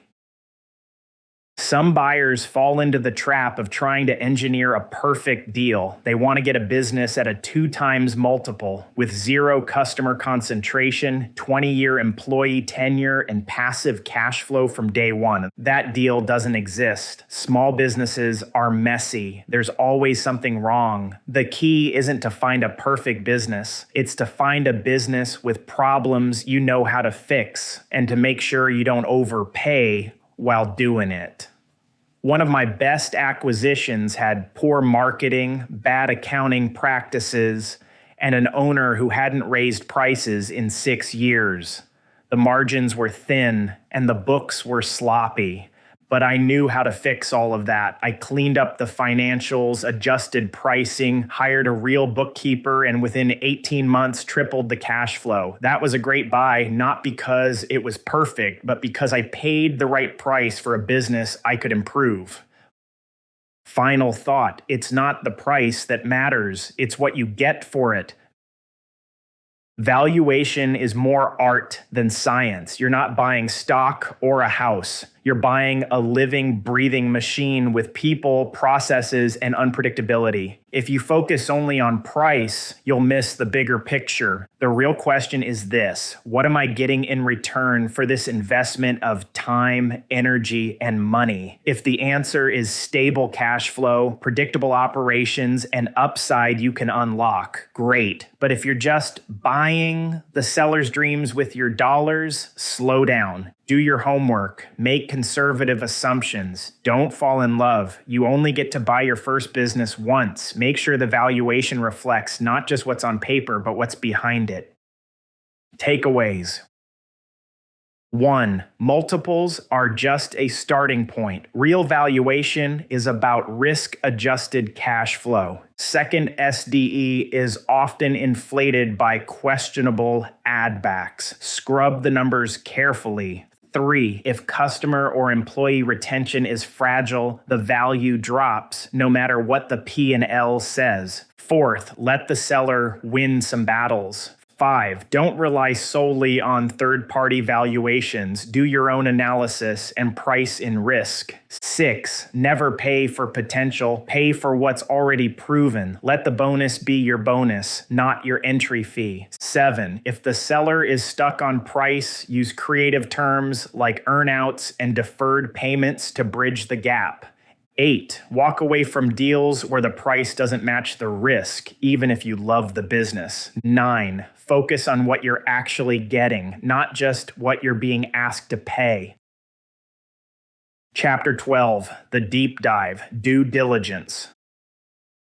The best investment you can make is in thoroughly understanding what you're about to buy. Warren Buffett. There's a rush that comes with signing a letter of intent. After weeks or even months of searching, you found a business that looks good on paper, the seller is engaged, and the wheels are in motion. It feels like the hard part is over. It's not. If anything, the most critical part is just beginning. Due diligence is where deals are won or lost, where confident buyers turn cautious, and where what looked like a sure thing suddenly comes with a dozen flashing red lights. It's also the step too many first-time buyers rush through or take lightly, and that's where they get burned. Why doesn't due diligence isn't just paperwork?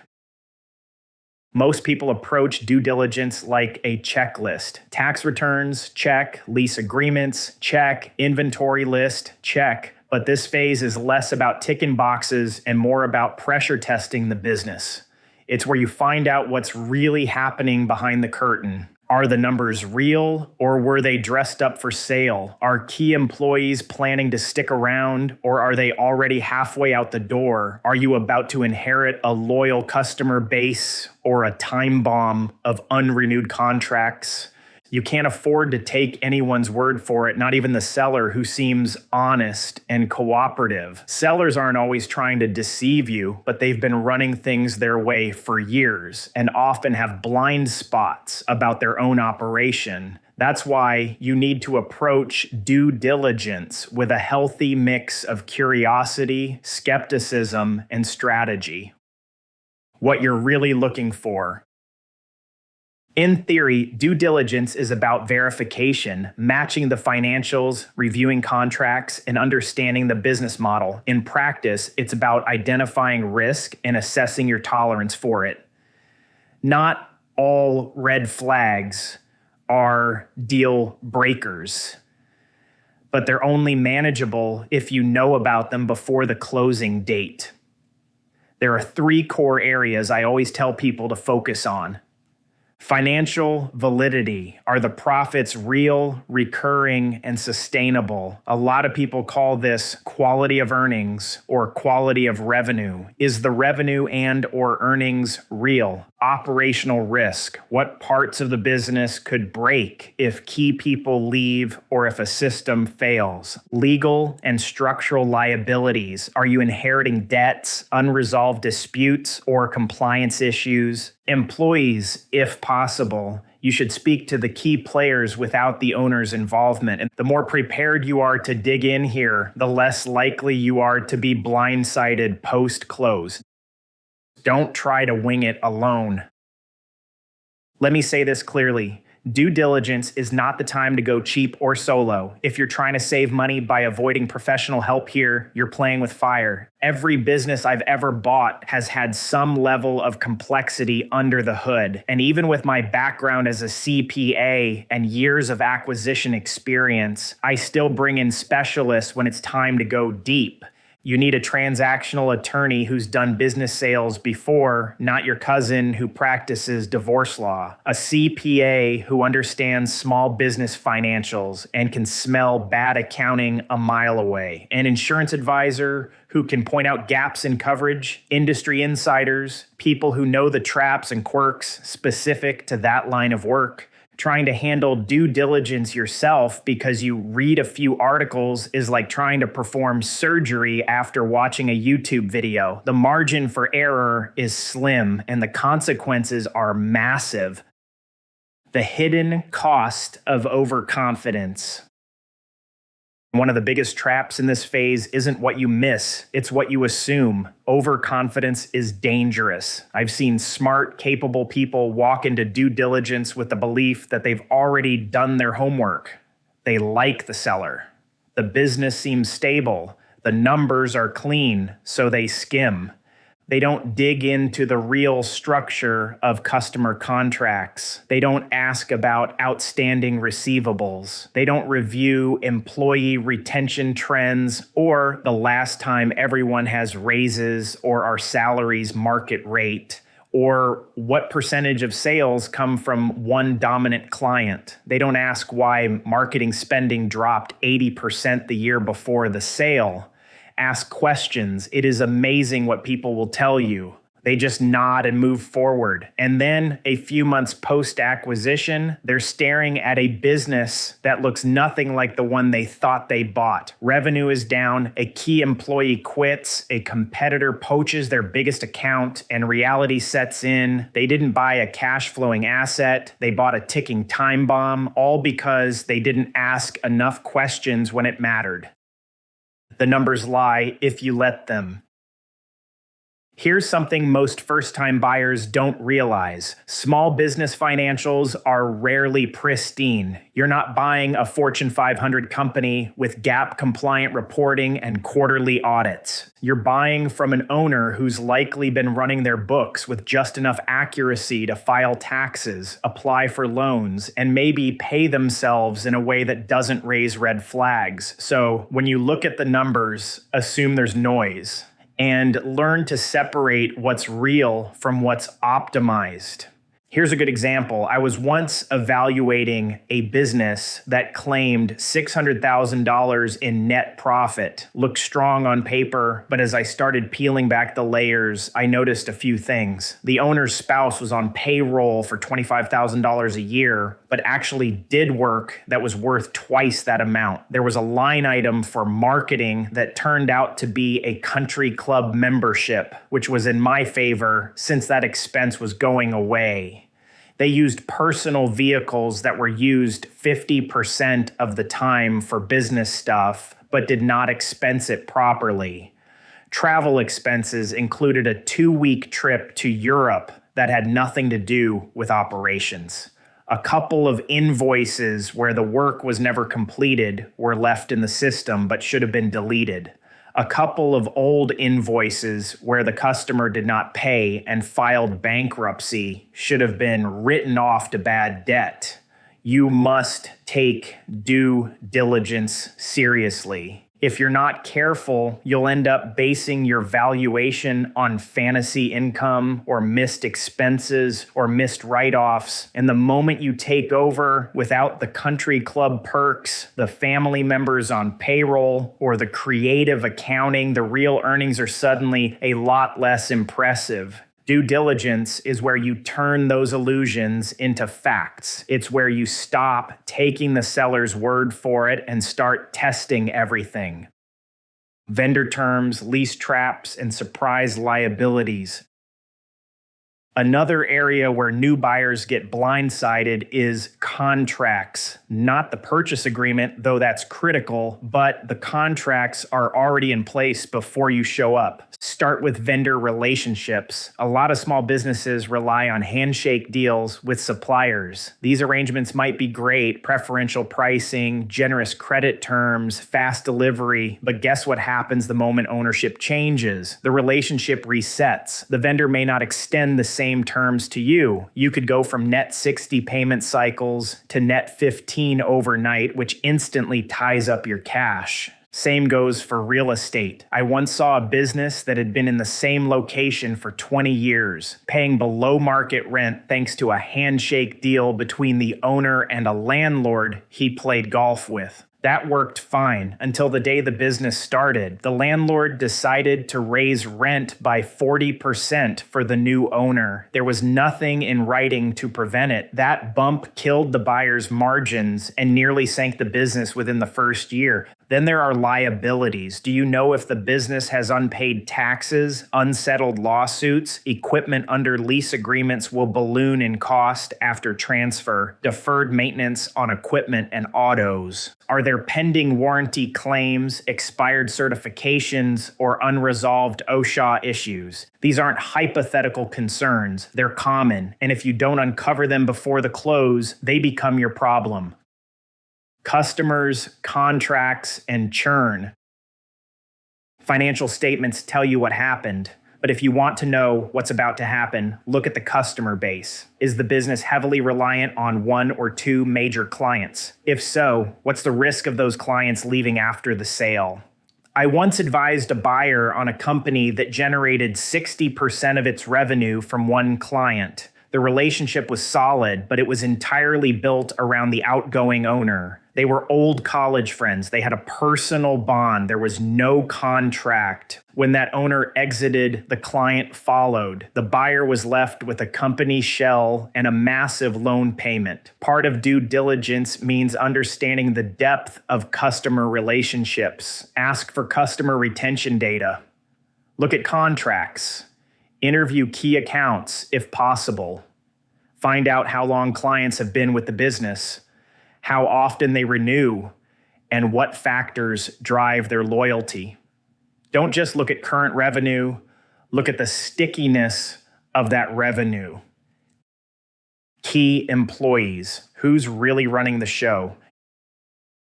You might think you're buying a business, but often you're really buying people. And if those people leave, the value walks out the door with them. One of the smartest questions you can ask during due diligence is, who here is irreplaceable? It could be a general manager who's been holding the operation together for a decade, or a lead technician with deep customer relationships and tribal knowledge that isn't written down anywhere, or a bookkeeper who knows how to massage the numbers just enough to make them digestible, but not necessarily accurate. What happens if they leave the week after closing? You don't want to find out. Talk to these employees during due diligence. Learn what motivates them. Find out if they plan to stay. If their departure would destabilize the business, you may want to secure them with a stay bonus, equity incentive, or employment agreement before the deal closes. This isn't just about protecting yourself. It's about protecting the business you're about to step into. Ask the seller the questions nobody does. You can learn a lot by what a seller doesn't put in the packet. Ask about seasonal slowdowns. Ask what their worst month was in the past 5 years and why. Ask if they've lost any major customers recently. Ask what keeps them up at night about this business. Even more powerful, ask them what they would do if they kept it. That question cuts through the sales pitch. You're not asking them to justify the past. You're inviting them to share the opportunities they see going forward. You'll often get a more honest picture for growth that you can pick up the moment you take over. A good seller wants the business to succeed after they leave. They've invested years of their life in it. If you build a rapport, they'll open up, and what they tell you can be worth more than any spreadsheet. Don't fall in love with the deal. This might be the most important part of due diligence. Maintain your objectivity. The deeper you get into the process, the more emotionally invested you become. You've toured the facility, you've met the employees, you've run pro formas, and imagined your life on the other side of ownership. That's exactly when you're most vulnerable. The moment you fall in love with the deal, you start ignoring warning signs. You start explaining away inconsistencies. You start saying things like, "We'll figure that out later," or "It's probably not a big deal." That's how bad acquisitions happen. Here's the truth. There will always be another deal. Always. If something in due diligence makes you uneasy, don't ignore it. Dig into it. If you can't get comfortable, walk away. Better to kill a deal and try again than to spend the next 5 years cleaning up a mess because you didn't trust your gut. Final thought, don't rush the deep dive. Buying a business is exciting. The possibilities, the potential, the path to wealth and freedom, it's all there. But don't let that excitement make you reckless. Due diligence isn't a box to check. It's your last line of defense. Be thorough. Be relentless. Ask the questions nobody else asks. Bring in the right professionals. Challenge every assumption. Because once the ink dries, the problems become yours. Done right, due diligence doesn't just protect you. It positions you to take over with confidence, knowing exactly what you're walking into and how to make it work. That's how you buy like a professional. That's how you win. Takeaways.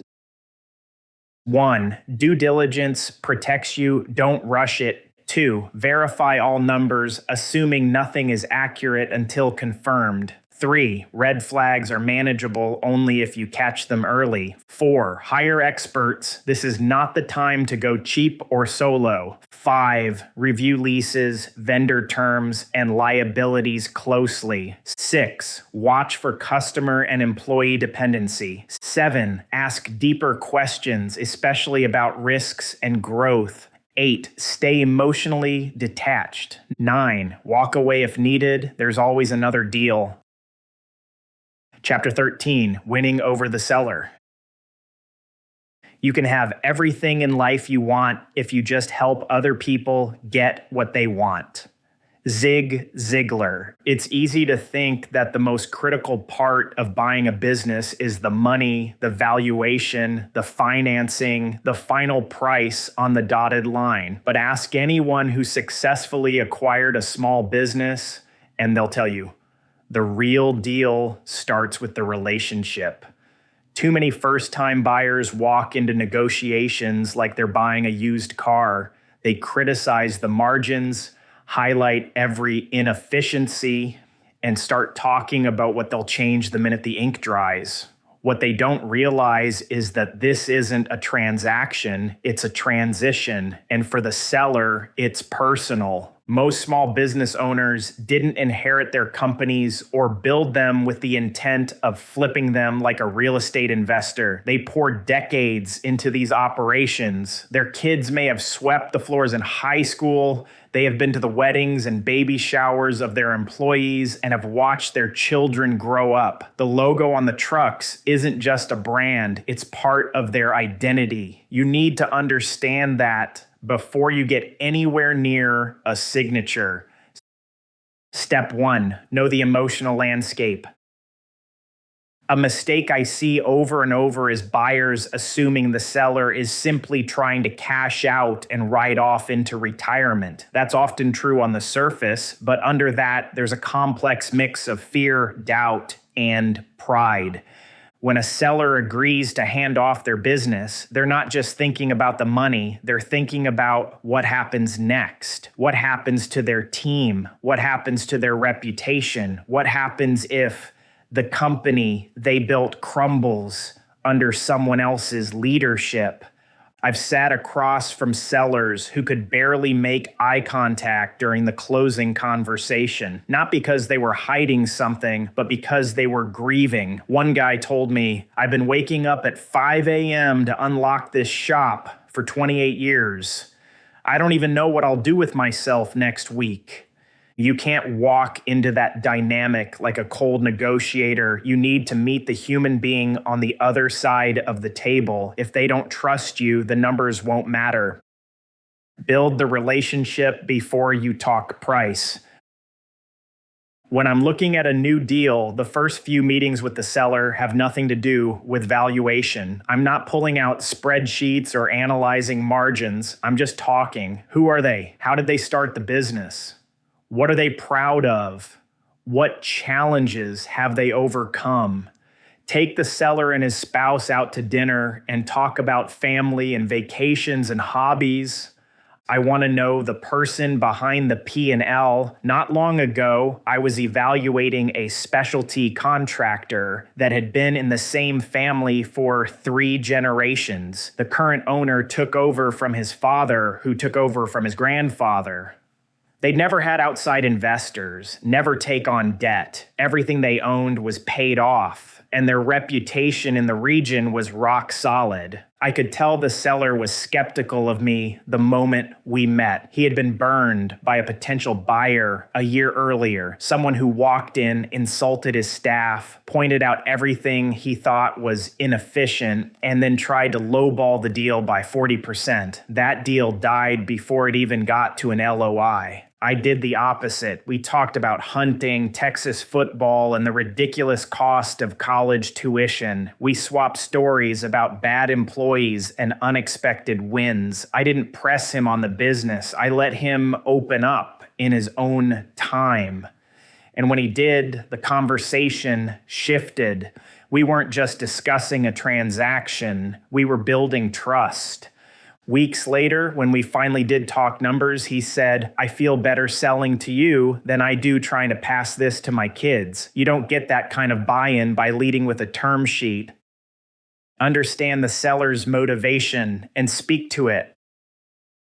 Not all sellers are motivated by the same things. One might want to retire and buy a beach house. Another might want to stay as a consultant for a few years. Some want a clean break. Some may have health issues. Others want a legacy carried forward. And if you don't understand their why, you'll never structure a deal that actually works. There was a seller I once worked with who didn't care as much about maximizing the purchase price. What he really wanted was to stay involved with his team, but without the headaches of ownership. He was burnt out on managing cash flow, negotiating with vendors, and dealing with legal paperwork, but he loved his staff and wanted to keep working in the field. I restructured the deal to include a formal role for him after the sale, director of operations, part-time, with a fixed salary and no pressure. That move allowed me to keep his institutional knowledge in-house and retain employee morale,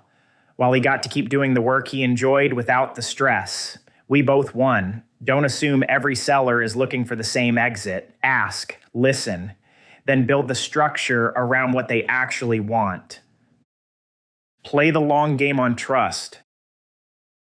You don't build trust by being slick. You build it through follow through. If you say you'll send over a list of questions by Thursday, send it. If you commit to reviewing the lease before the next call, do it. Sellers aren't just evaluating your offer.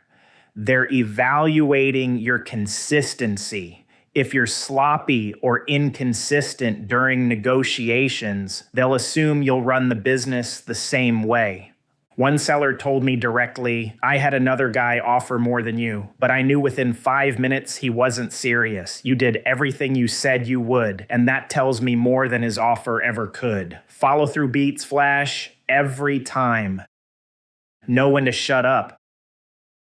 There's a point in the process where buyers talk themselves out of a good deal, not because the deal fell apart, but because they couldn't stop acting like they were already the owner. I've seen it happen during walkthroughs, seller calls, even casual lunches. The buyer starts making suggestions. I'd change this software, or your marketing is way behind, or we'll probably let that guy go.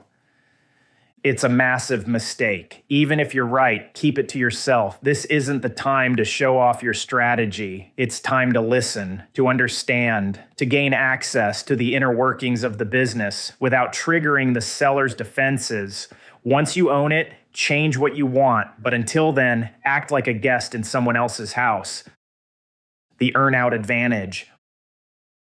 One of the best tools you can use in both negotiation and relationship building is the earnout and/or seller carry, but not in the way most people think. Too often, buyers treat the earnout as a financial tool, a way to reduce cash upfront or hedge against underperformance. And yes, it's useful for that. But more importantly, it's a bridge between the seller's identity and your leadership.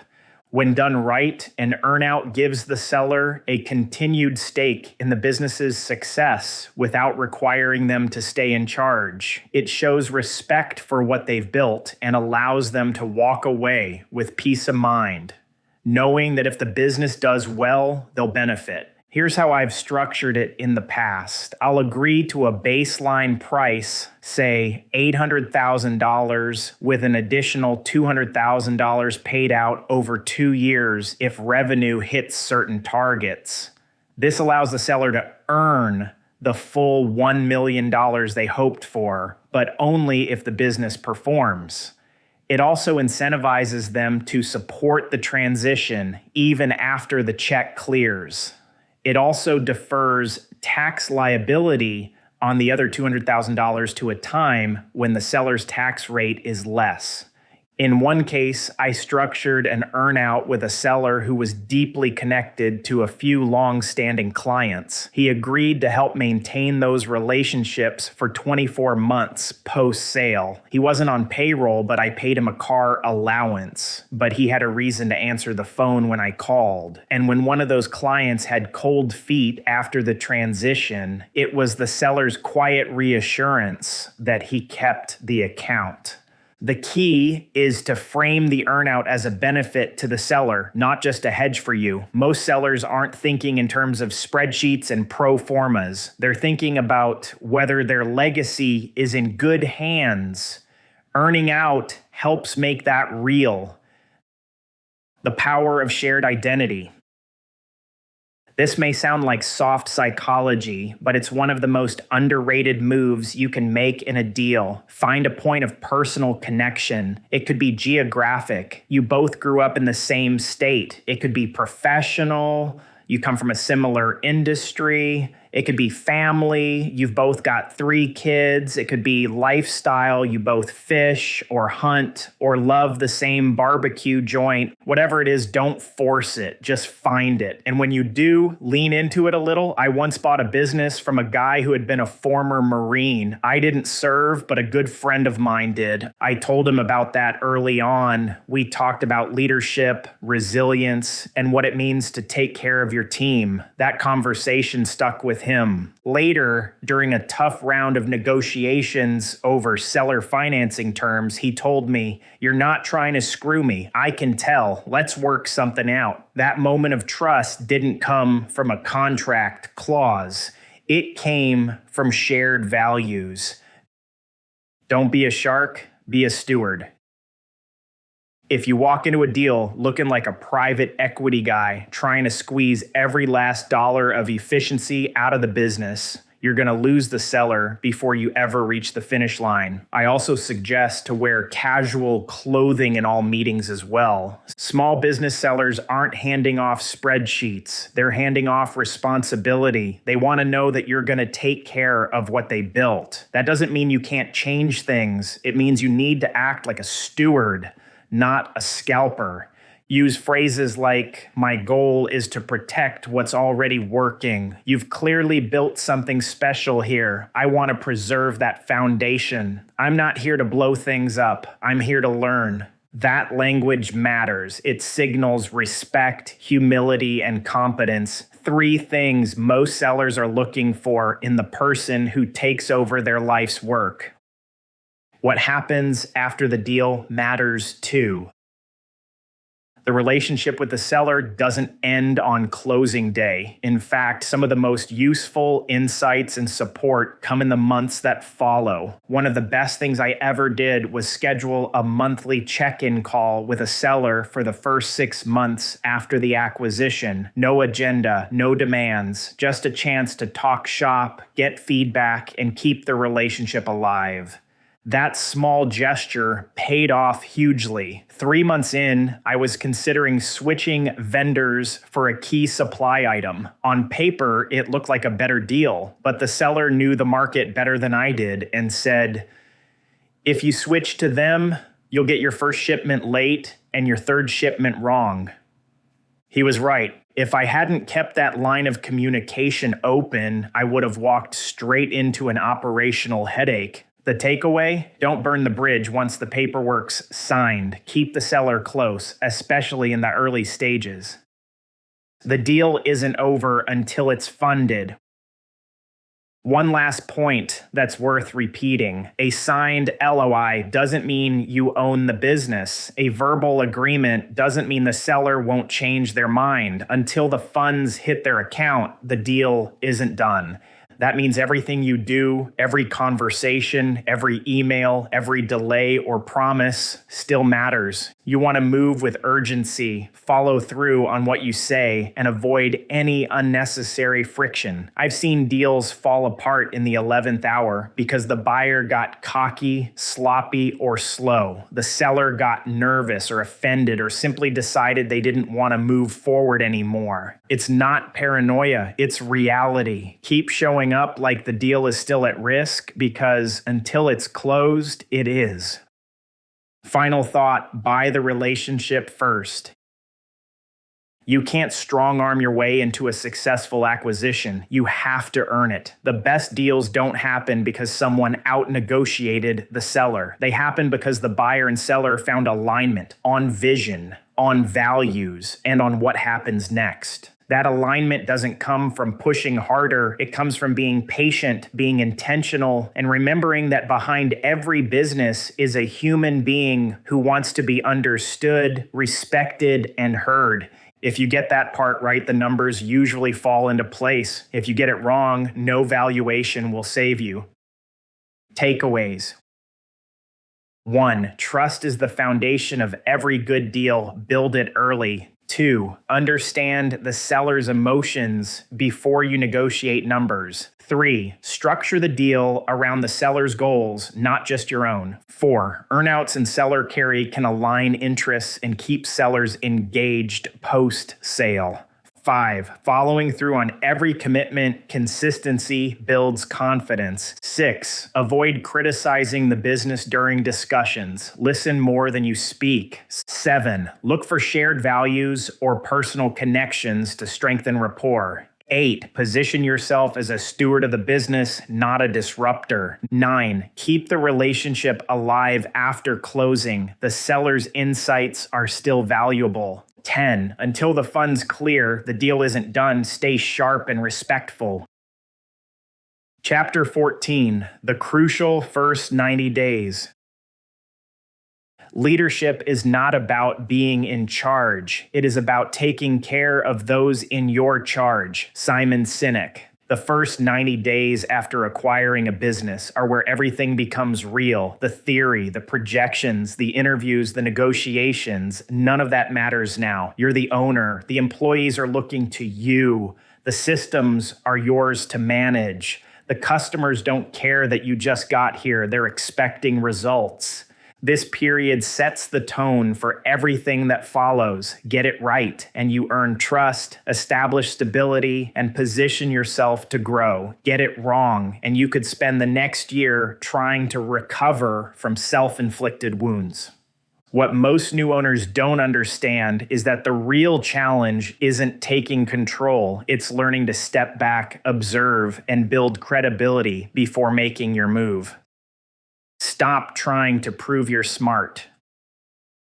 A common mistake I've seen, especially with buyers coming from high-achieving W-2 backgrounds, is the urge to assert themselves too quickly. They show up ready to lead with ideas about how to modernize the business, tighten operations, or scale up marketing. That instinct comes from a good place. You want to improve your business. You're excited. You're confident. You can make an impact. But here's the reality. In the first 90 days, nobody cares how smart you are. The employees are watching your actions, not your ideas. They want to know if you're stable, if you're respectful, if you understand what they do, if you walk in talking about what you're going to change. Before you understand how things actually work, you'll lose credibility before you even get started. One of the smartest things you can do in those early weeks is say less and watch more. When I took over one of my service businesses, I spent the first 2 weeks sitting in the back office listening. I watched how the phones were answered, how scheduling was handled, how billing questions were dealt with. I went on a few job sites, not to oversee or evaluate, but just to understand the pace, the workflow, the tone. That time wasn't wasted. It was foundational. By the end of the first month, the team saw me as part of the business, not a threat to it. That's what allowed me to lead later. I didn't show up pretending to know more. I showed up willing to learn. Win over the team, one person at a time. Forget corporate onboarding templates. In small businesses, relationships are everything. Most of your employees aren't looking for inspirational speeches or new mission statements. They're wondering what your arrival means for their job. Am I getting fired? Is my workload about to double? Are you going to bring in your own people? Until you address those questions directly or indirectly, every employee is operating with low-grade anxiety. One of the best ways to neutralize that is simple, consistent presence. Eat lunch with the team. Ask them what they enjoy about their role. Find out what frustrates them. Ask who trained them, who they rely on when things get busy, or what they'd fix if they had the power to change one thing. These conversations aren't about gathering formal data. They're about showing people you value them. That kind of early investment pays long-term dividends. In one business, I bought the top performing technician, told me on day 2, we've had 3 owners in 5 years. Most of them just wanted to cut our pay and blame us for everything. That was his baseline assumption. Instead of launching into a plan, I asked him if he liked the route he was running. I asked how long it took him to train new hires. I asked what kind of customers he hated dealing with. 2 weeks later, he came to me and said, I'm not used to owners asking questions like that. If you need help getting the new guy up to speed, I'll do it. That kind of shift doesn't come from policy. It comes from trust. And trust is built in conversation, not commanded. Don't touch the systems yet. Even if the systems are outdated, inefficient, or poorly documented, don't change them right away. For one, you might not fully understand how they work yet. And 2, even broken systems are still systems. People rely on them. The danger of premature optimization is that you unintentionally disrupt cash flow, create confusion, or overload your staff with unnecessary change. Let me give you an example. In one of the businesses I evaluated, the seller was using QuickBooks, but with none of the automation or reporting features activated. Everything was manual, invoicing, payments, vendor tracking. It looked like a mess. My instinct was to overhaul it immediately, but then I sat down with the bookkeeper. She'd been running that system for 12 years. She knew exactly where everything was, even if it looked chaotic from the outside. If I had forced her to switch platforms or start using a new reporting tool in the first month, she might have quit. Instead, I asked her to show me how she tracked receivables. I asked what she'd change if she had more time. I asked where things slipped through the cracks. I told her I wasn't planning to make any changes right away.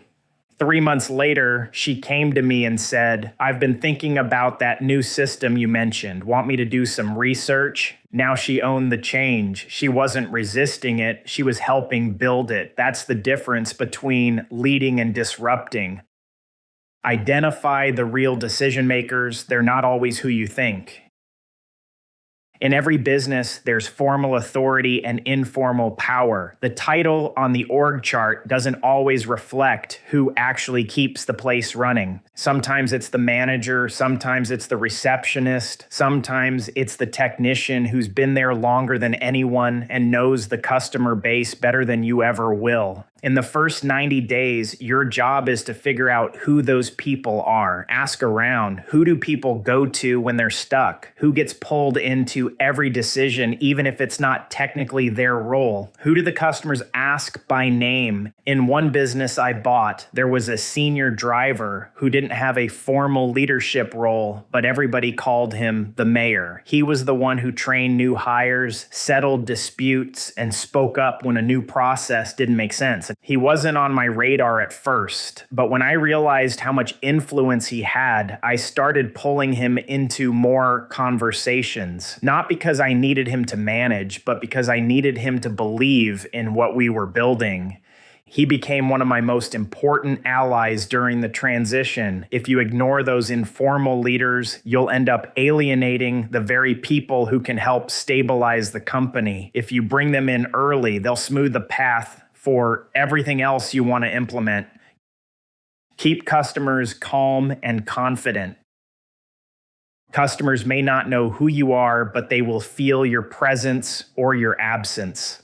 After an acquisition, some buyers make the mistake of hiding behind the scenes for too long. They don't want to rock the boat, so they stay invisible. The problem is customers start asking questions. Where's the owner? Why haven't I heard from them? What happens if something goes wrong? If those questions go unanswered, trust erodes. Long-term clients may quietly start looking elsewhere. You won't even notice the churn until it shows up in the numbers months later. You don't need to make a dramatic announcement. You don't need a rebrand or a press release. But you do need to make yourself visible. Start with the highest value clients. Introduce yourself. Thank them for their loyalty. Let them know the team they've worked with is still in place and that you're committed to the same quality they've come to expect.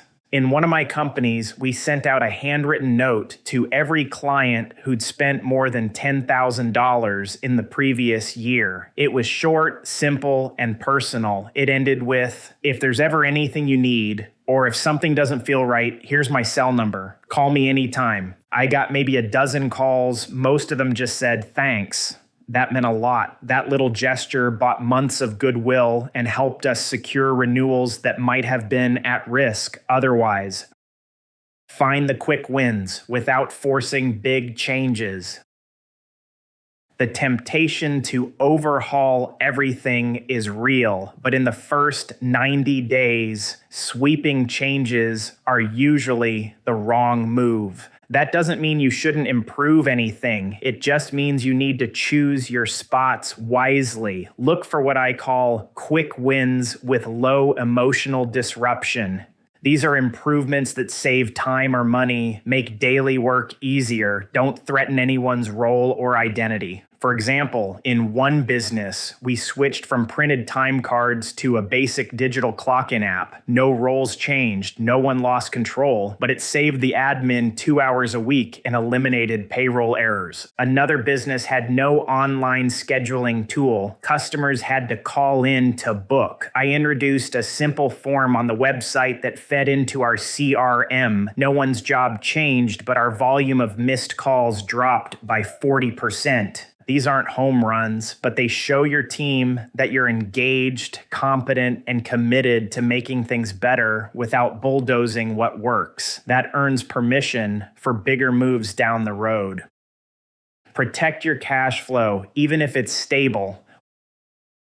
One of the more dangerous assumptions a new owner can make is believing that the cash flow they saw on paper will hold steady once they take over. Yes, the business may be profitable. Yes, it may have recurring clients or monthly contracts. But as the new owner, you're entering a fragile window. Vendors may ask for upfront payment until you establish credit. Employees may expect raises. Unexpected maintenance or legal costs can creep in. The seller may have left you with accounts receivable that won't convert for 60 or 90 days.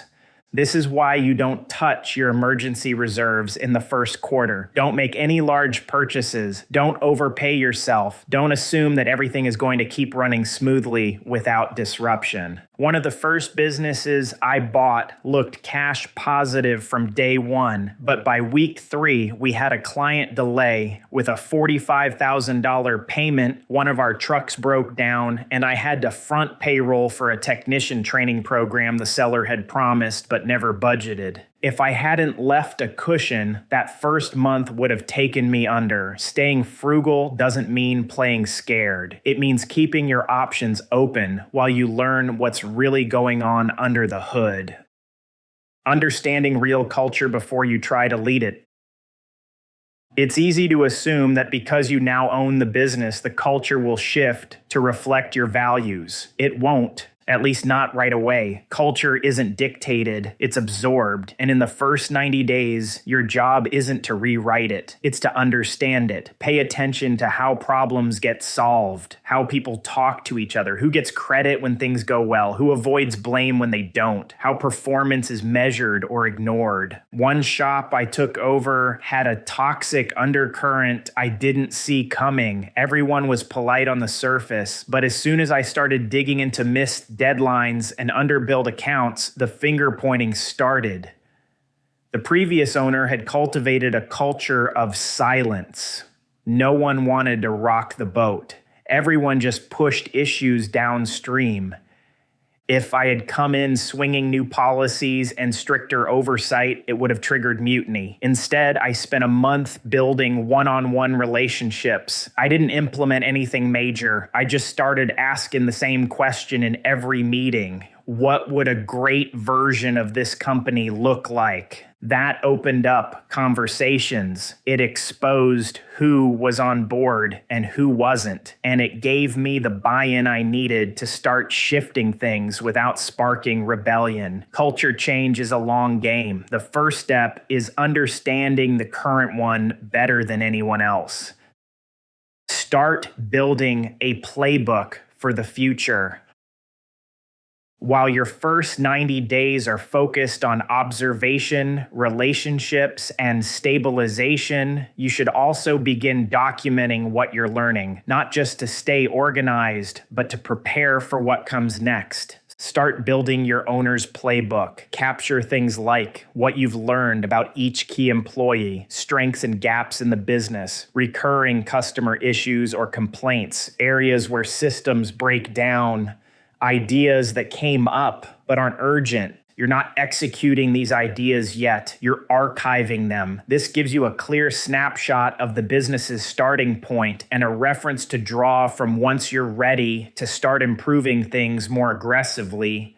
It also builds continuity for you. When you start stacking ideas on top of each other without a system, you lose track of what matters. A simple Google Doc or whiteboard is enough in the beginning. You'll evolve it later. What matters is that you're thinking like a long-term operator, not a short-term fixer. Final thought, think stabilize, not optimize. You didn't buy a startup. You bought a running business, and your first job isn't to grow it, it's to stabilize it. That means learning the rhythms, earning the trust, protecting the cash, observing the culture, talking to the customers, showing the team that you're here to run it, not flip it, not fumble it, not ruin it. Once you've done that, the business will open itself to you. People will start volunteering for ideas. Customers will give you honest feedback. Employees will follow your lead, not just your title. But it starts with presence, humility, and patience. There's no formula for the first 90 days, but there is a mindset. Absorb first, act second. If you can do that, you'll build a business that not only survives the transition, but thrives long after it. Takeaways. 1. Observe before acting. Earn trust before making changes. 2. Build relationships with employees one-on-one. 3. Avoid early system changes, even if they seem inefficient. 4. Identify informal leaders. They influence culture and operations. 5. Communicate early with key customers to maintain confidence. 6. Focus on low risk, high impact, quick wins. 7. Protect your cash flow. Don't assume it will stay stable. 8. Learn the real company culture before trying to lead it. 9. Document what you learn. Build a playbook for the future. Your first job isn't to grow, it's to stabilize. Chapter 15. Planning your exit. Begin with the end in mind. Stephen R. Covey. Most people only start thinking about exiting a business when they're already burnt out. They wake up one day and decide it's time to sell, either because they're tired, bored, or ready to move on. That's a mistake. Your exit shouldn't be a reaction. It should be part of the plan from the beginning, whether you hold the business for 5 years or 20 years, whether you want to sell it, pass it down, or step back and let someone else run it. You need to know where you're going. That's how you build with intention, not just survival. It's also how you maximize the value of what you've built. Because here's the truth, most small business owners leave money on the table at the exit, not because the business wasn't good, but because they didn't position it to sell well. You don't want to be that owner, and you don't have to be. Start thinking like a buyer again. One of the best ways to prepare for your own exit is to think like the buyer you used to be. Remember how critical you were when reviewing someone else's financial situation? Remember how fast you spotted overdependence on one employee or one customer? Remember how closely you examined the systems, the branding, the reviews, the lease terms? Well, now that scrutiny is coming your way. If your eventual exit is a sale, the person on the other end is going to dig into every corner of the operation. And if the business relies too heavily on you, lacks documentation, or hasn't built any real scalability, they'll either walk or use those issues to drive down your price.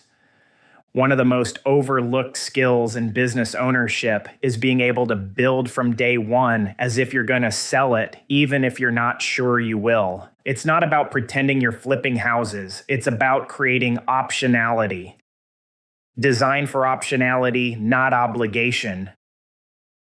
There's a difference between being trapped in a business and choosing to stay in it. Many small business owners can't leave, not because they don't want to, but because they've built a business that can't function without them. They're the lead sales rep, the operations director, the bookkeeper, and the problem solver. Take them out and the company collapses. That's not a business. That's a job with overhead. If you want freedom to exist on your terms, you need to build toward that freedom intentionally. That means creating a company that runs without your day-to-day involvement, has replicable systems, and is valuable to someone other than you. I worked with one owner who'd built a profitable construction supply company. It had steady clients and strong margins, but he was the only person who could do the estimating. He knew every part number, every vendor relationship, every pricing exception. It made him indispensable, but it also made the business unsellable. When he tried to exit, the offers came in low. Everyone saw what he refused to admit. The business was 90% dependent on his brain. He could have fixed those years earlier by training a team, documenting his process, and stepping back from the front lines. Instead, he stayed in the center of everything and paid the price when it was time to leave. Begin with the end in mind, even if it changes. You don't need to know exactly how or when you'll exit. That part can evolve. But you do need to be clear on the possibilities and build in a way that keeps them all open. There are 3 primary exit paths you should consider. 1, sell the business outright. This is the most common. You prepare the business for acquisition and hand it off to the new owner for a negotiated price. 2nd, transition to a semi-passive role. You install leadership, retain ownership, and pull back from operations. You might take dividends or consult as needed. 3, pass it down to a family member or key employee. You keep it in trusted hands, either gifting or selling ownership gradually. Each of these outcomes requires a different strategy, but they all depend on one thing: you are not essential to daily operations. If you're serious about long-term wealth and freedom, start asking this now. What would need to be true for me to leave this business for 6 months and come back to it stronger than when I left? The answer to that question is your roadmap. Build a business that's sellable, even if you never sell. A sellable business isn't just about EBITDA multiples and clean books. It's about transferability. If a new owner can step in and keep the wheels turning, you've got something valuable. That means your customers aren't just loyal to you. They're loyal to the brand, the experience, and the team. Your systems are documented, repeatable, and teachable. Your financials are clear and defensible. Your key relationships don't depend on your personal involvement. You've got infrastructure that allows someone else to step in and lead without burning the place down. That's what buyers want. That's also what gives you freedom, even if you never sell. I know an owner who built out full SOPs, standard operating procedures, for every major department in his business: sales, dispatch, customer service, payroll. Each process was documented, tested, and delegated. Eventually, he hired a general manager to run day-to-day. He could have sold the company tomorrow, but he didn't. He just wanted options. Some years he traveled for months at a time. Other years he dove into expansion projects. The key was this: the business worked without him. That's the goal. Not always to sell, but to be able to sell or step away without fear. Reverse engineering value creation. If you want a premium valuation down the road, you need to reverse engineer the kind of business someone else would pay top dollar for. That means starting with what buyers pay for and working backward from there. What drives valuation? Predictable, recurring revenue, clean financials, low customer concentration, strong leadership bench, differentiation in the market, protected relationships with vendors or contracts, systems that lower the owner's role in daily decisions. You can't fix those things in the last 90 days before you list the business. They have to be part of how you operate all along. One of the most common value killers I've seen is customer concentration. A business could be making $700,000 a year, but if one client accounts for 60% of the revenue, buyers will either walk or discount the offer heavily. That's not a business. They're buying a risk. Another killer is hero culture, where everything depends on one or two people saving the day when things go wrong. That's not scalable. If you're the hero, your value goes down the minute you leave the room. Replace hero culture with system culture. Replace dependence with documentation. That's what makes a business transferable and worth more. Timing is never perfect, so don't wait for it. Too many owners wait for the right time to exit. They think they'll sell when the market peaks, when their revenue is at an all-time high, or when they're finally emotionally ready. That's a dangerous game. If you've been in business long enough, you know timing rarely cooperates. Markets dip, health declines, family needs change, key employees leave. You don't get to control all the variables. That's why preparation matters more than prediction. If you've built the business right, you won't need perfect timing. You'll be ready when the opportunity shows up, whether it's next year or 5 years from now. And if nothing else, here's the simple truth. The longer you wait, the more likely it is that your energy declines before your business value peaks. I've seen owners push into their late 60s thinking they've got another decade in them, only to burn out and sell under duration for half of what the business could have been worth.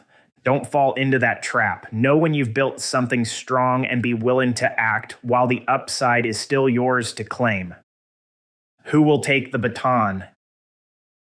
Exit strategy isn't just about leaving, it's about handing off the right way. And that means being clear about who's going to run the company after you step out. There are only a few real options. A third-party buyer could be an individual like you once were, or a strategic buyer in the same industry. A manager inside the company, someone you train and gradually give ownership or responsibility. A family member, often assumed but rarely done well. A private equity group, usually only an option if your business is already highly systemized and scalable. Each option comes with different demands. A third-party buyer is going to want airtight documentation and a clean handoff. An internal successor needs mentorship and clarity on authority. A family transition needs legal and financial planning years in advance to avoid drama or missed expectations. I once advised an owner who wanted to pass his business to his daughter. She worked in marketing, was sharp, and had been in the business for 3 years, but he never gave her financial visibility, never introduced her to key clients, and never handed over her operational control. By the time he was ready to exit, she didn't want the stress. She hadn't been prepared. She didn't feel like it was hers to take over. If you want a clean exit, you need to start transferring ownership of responsibility well before you transfer the legal documents.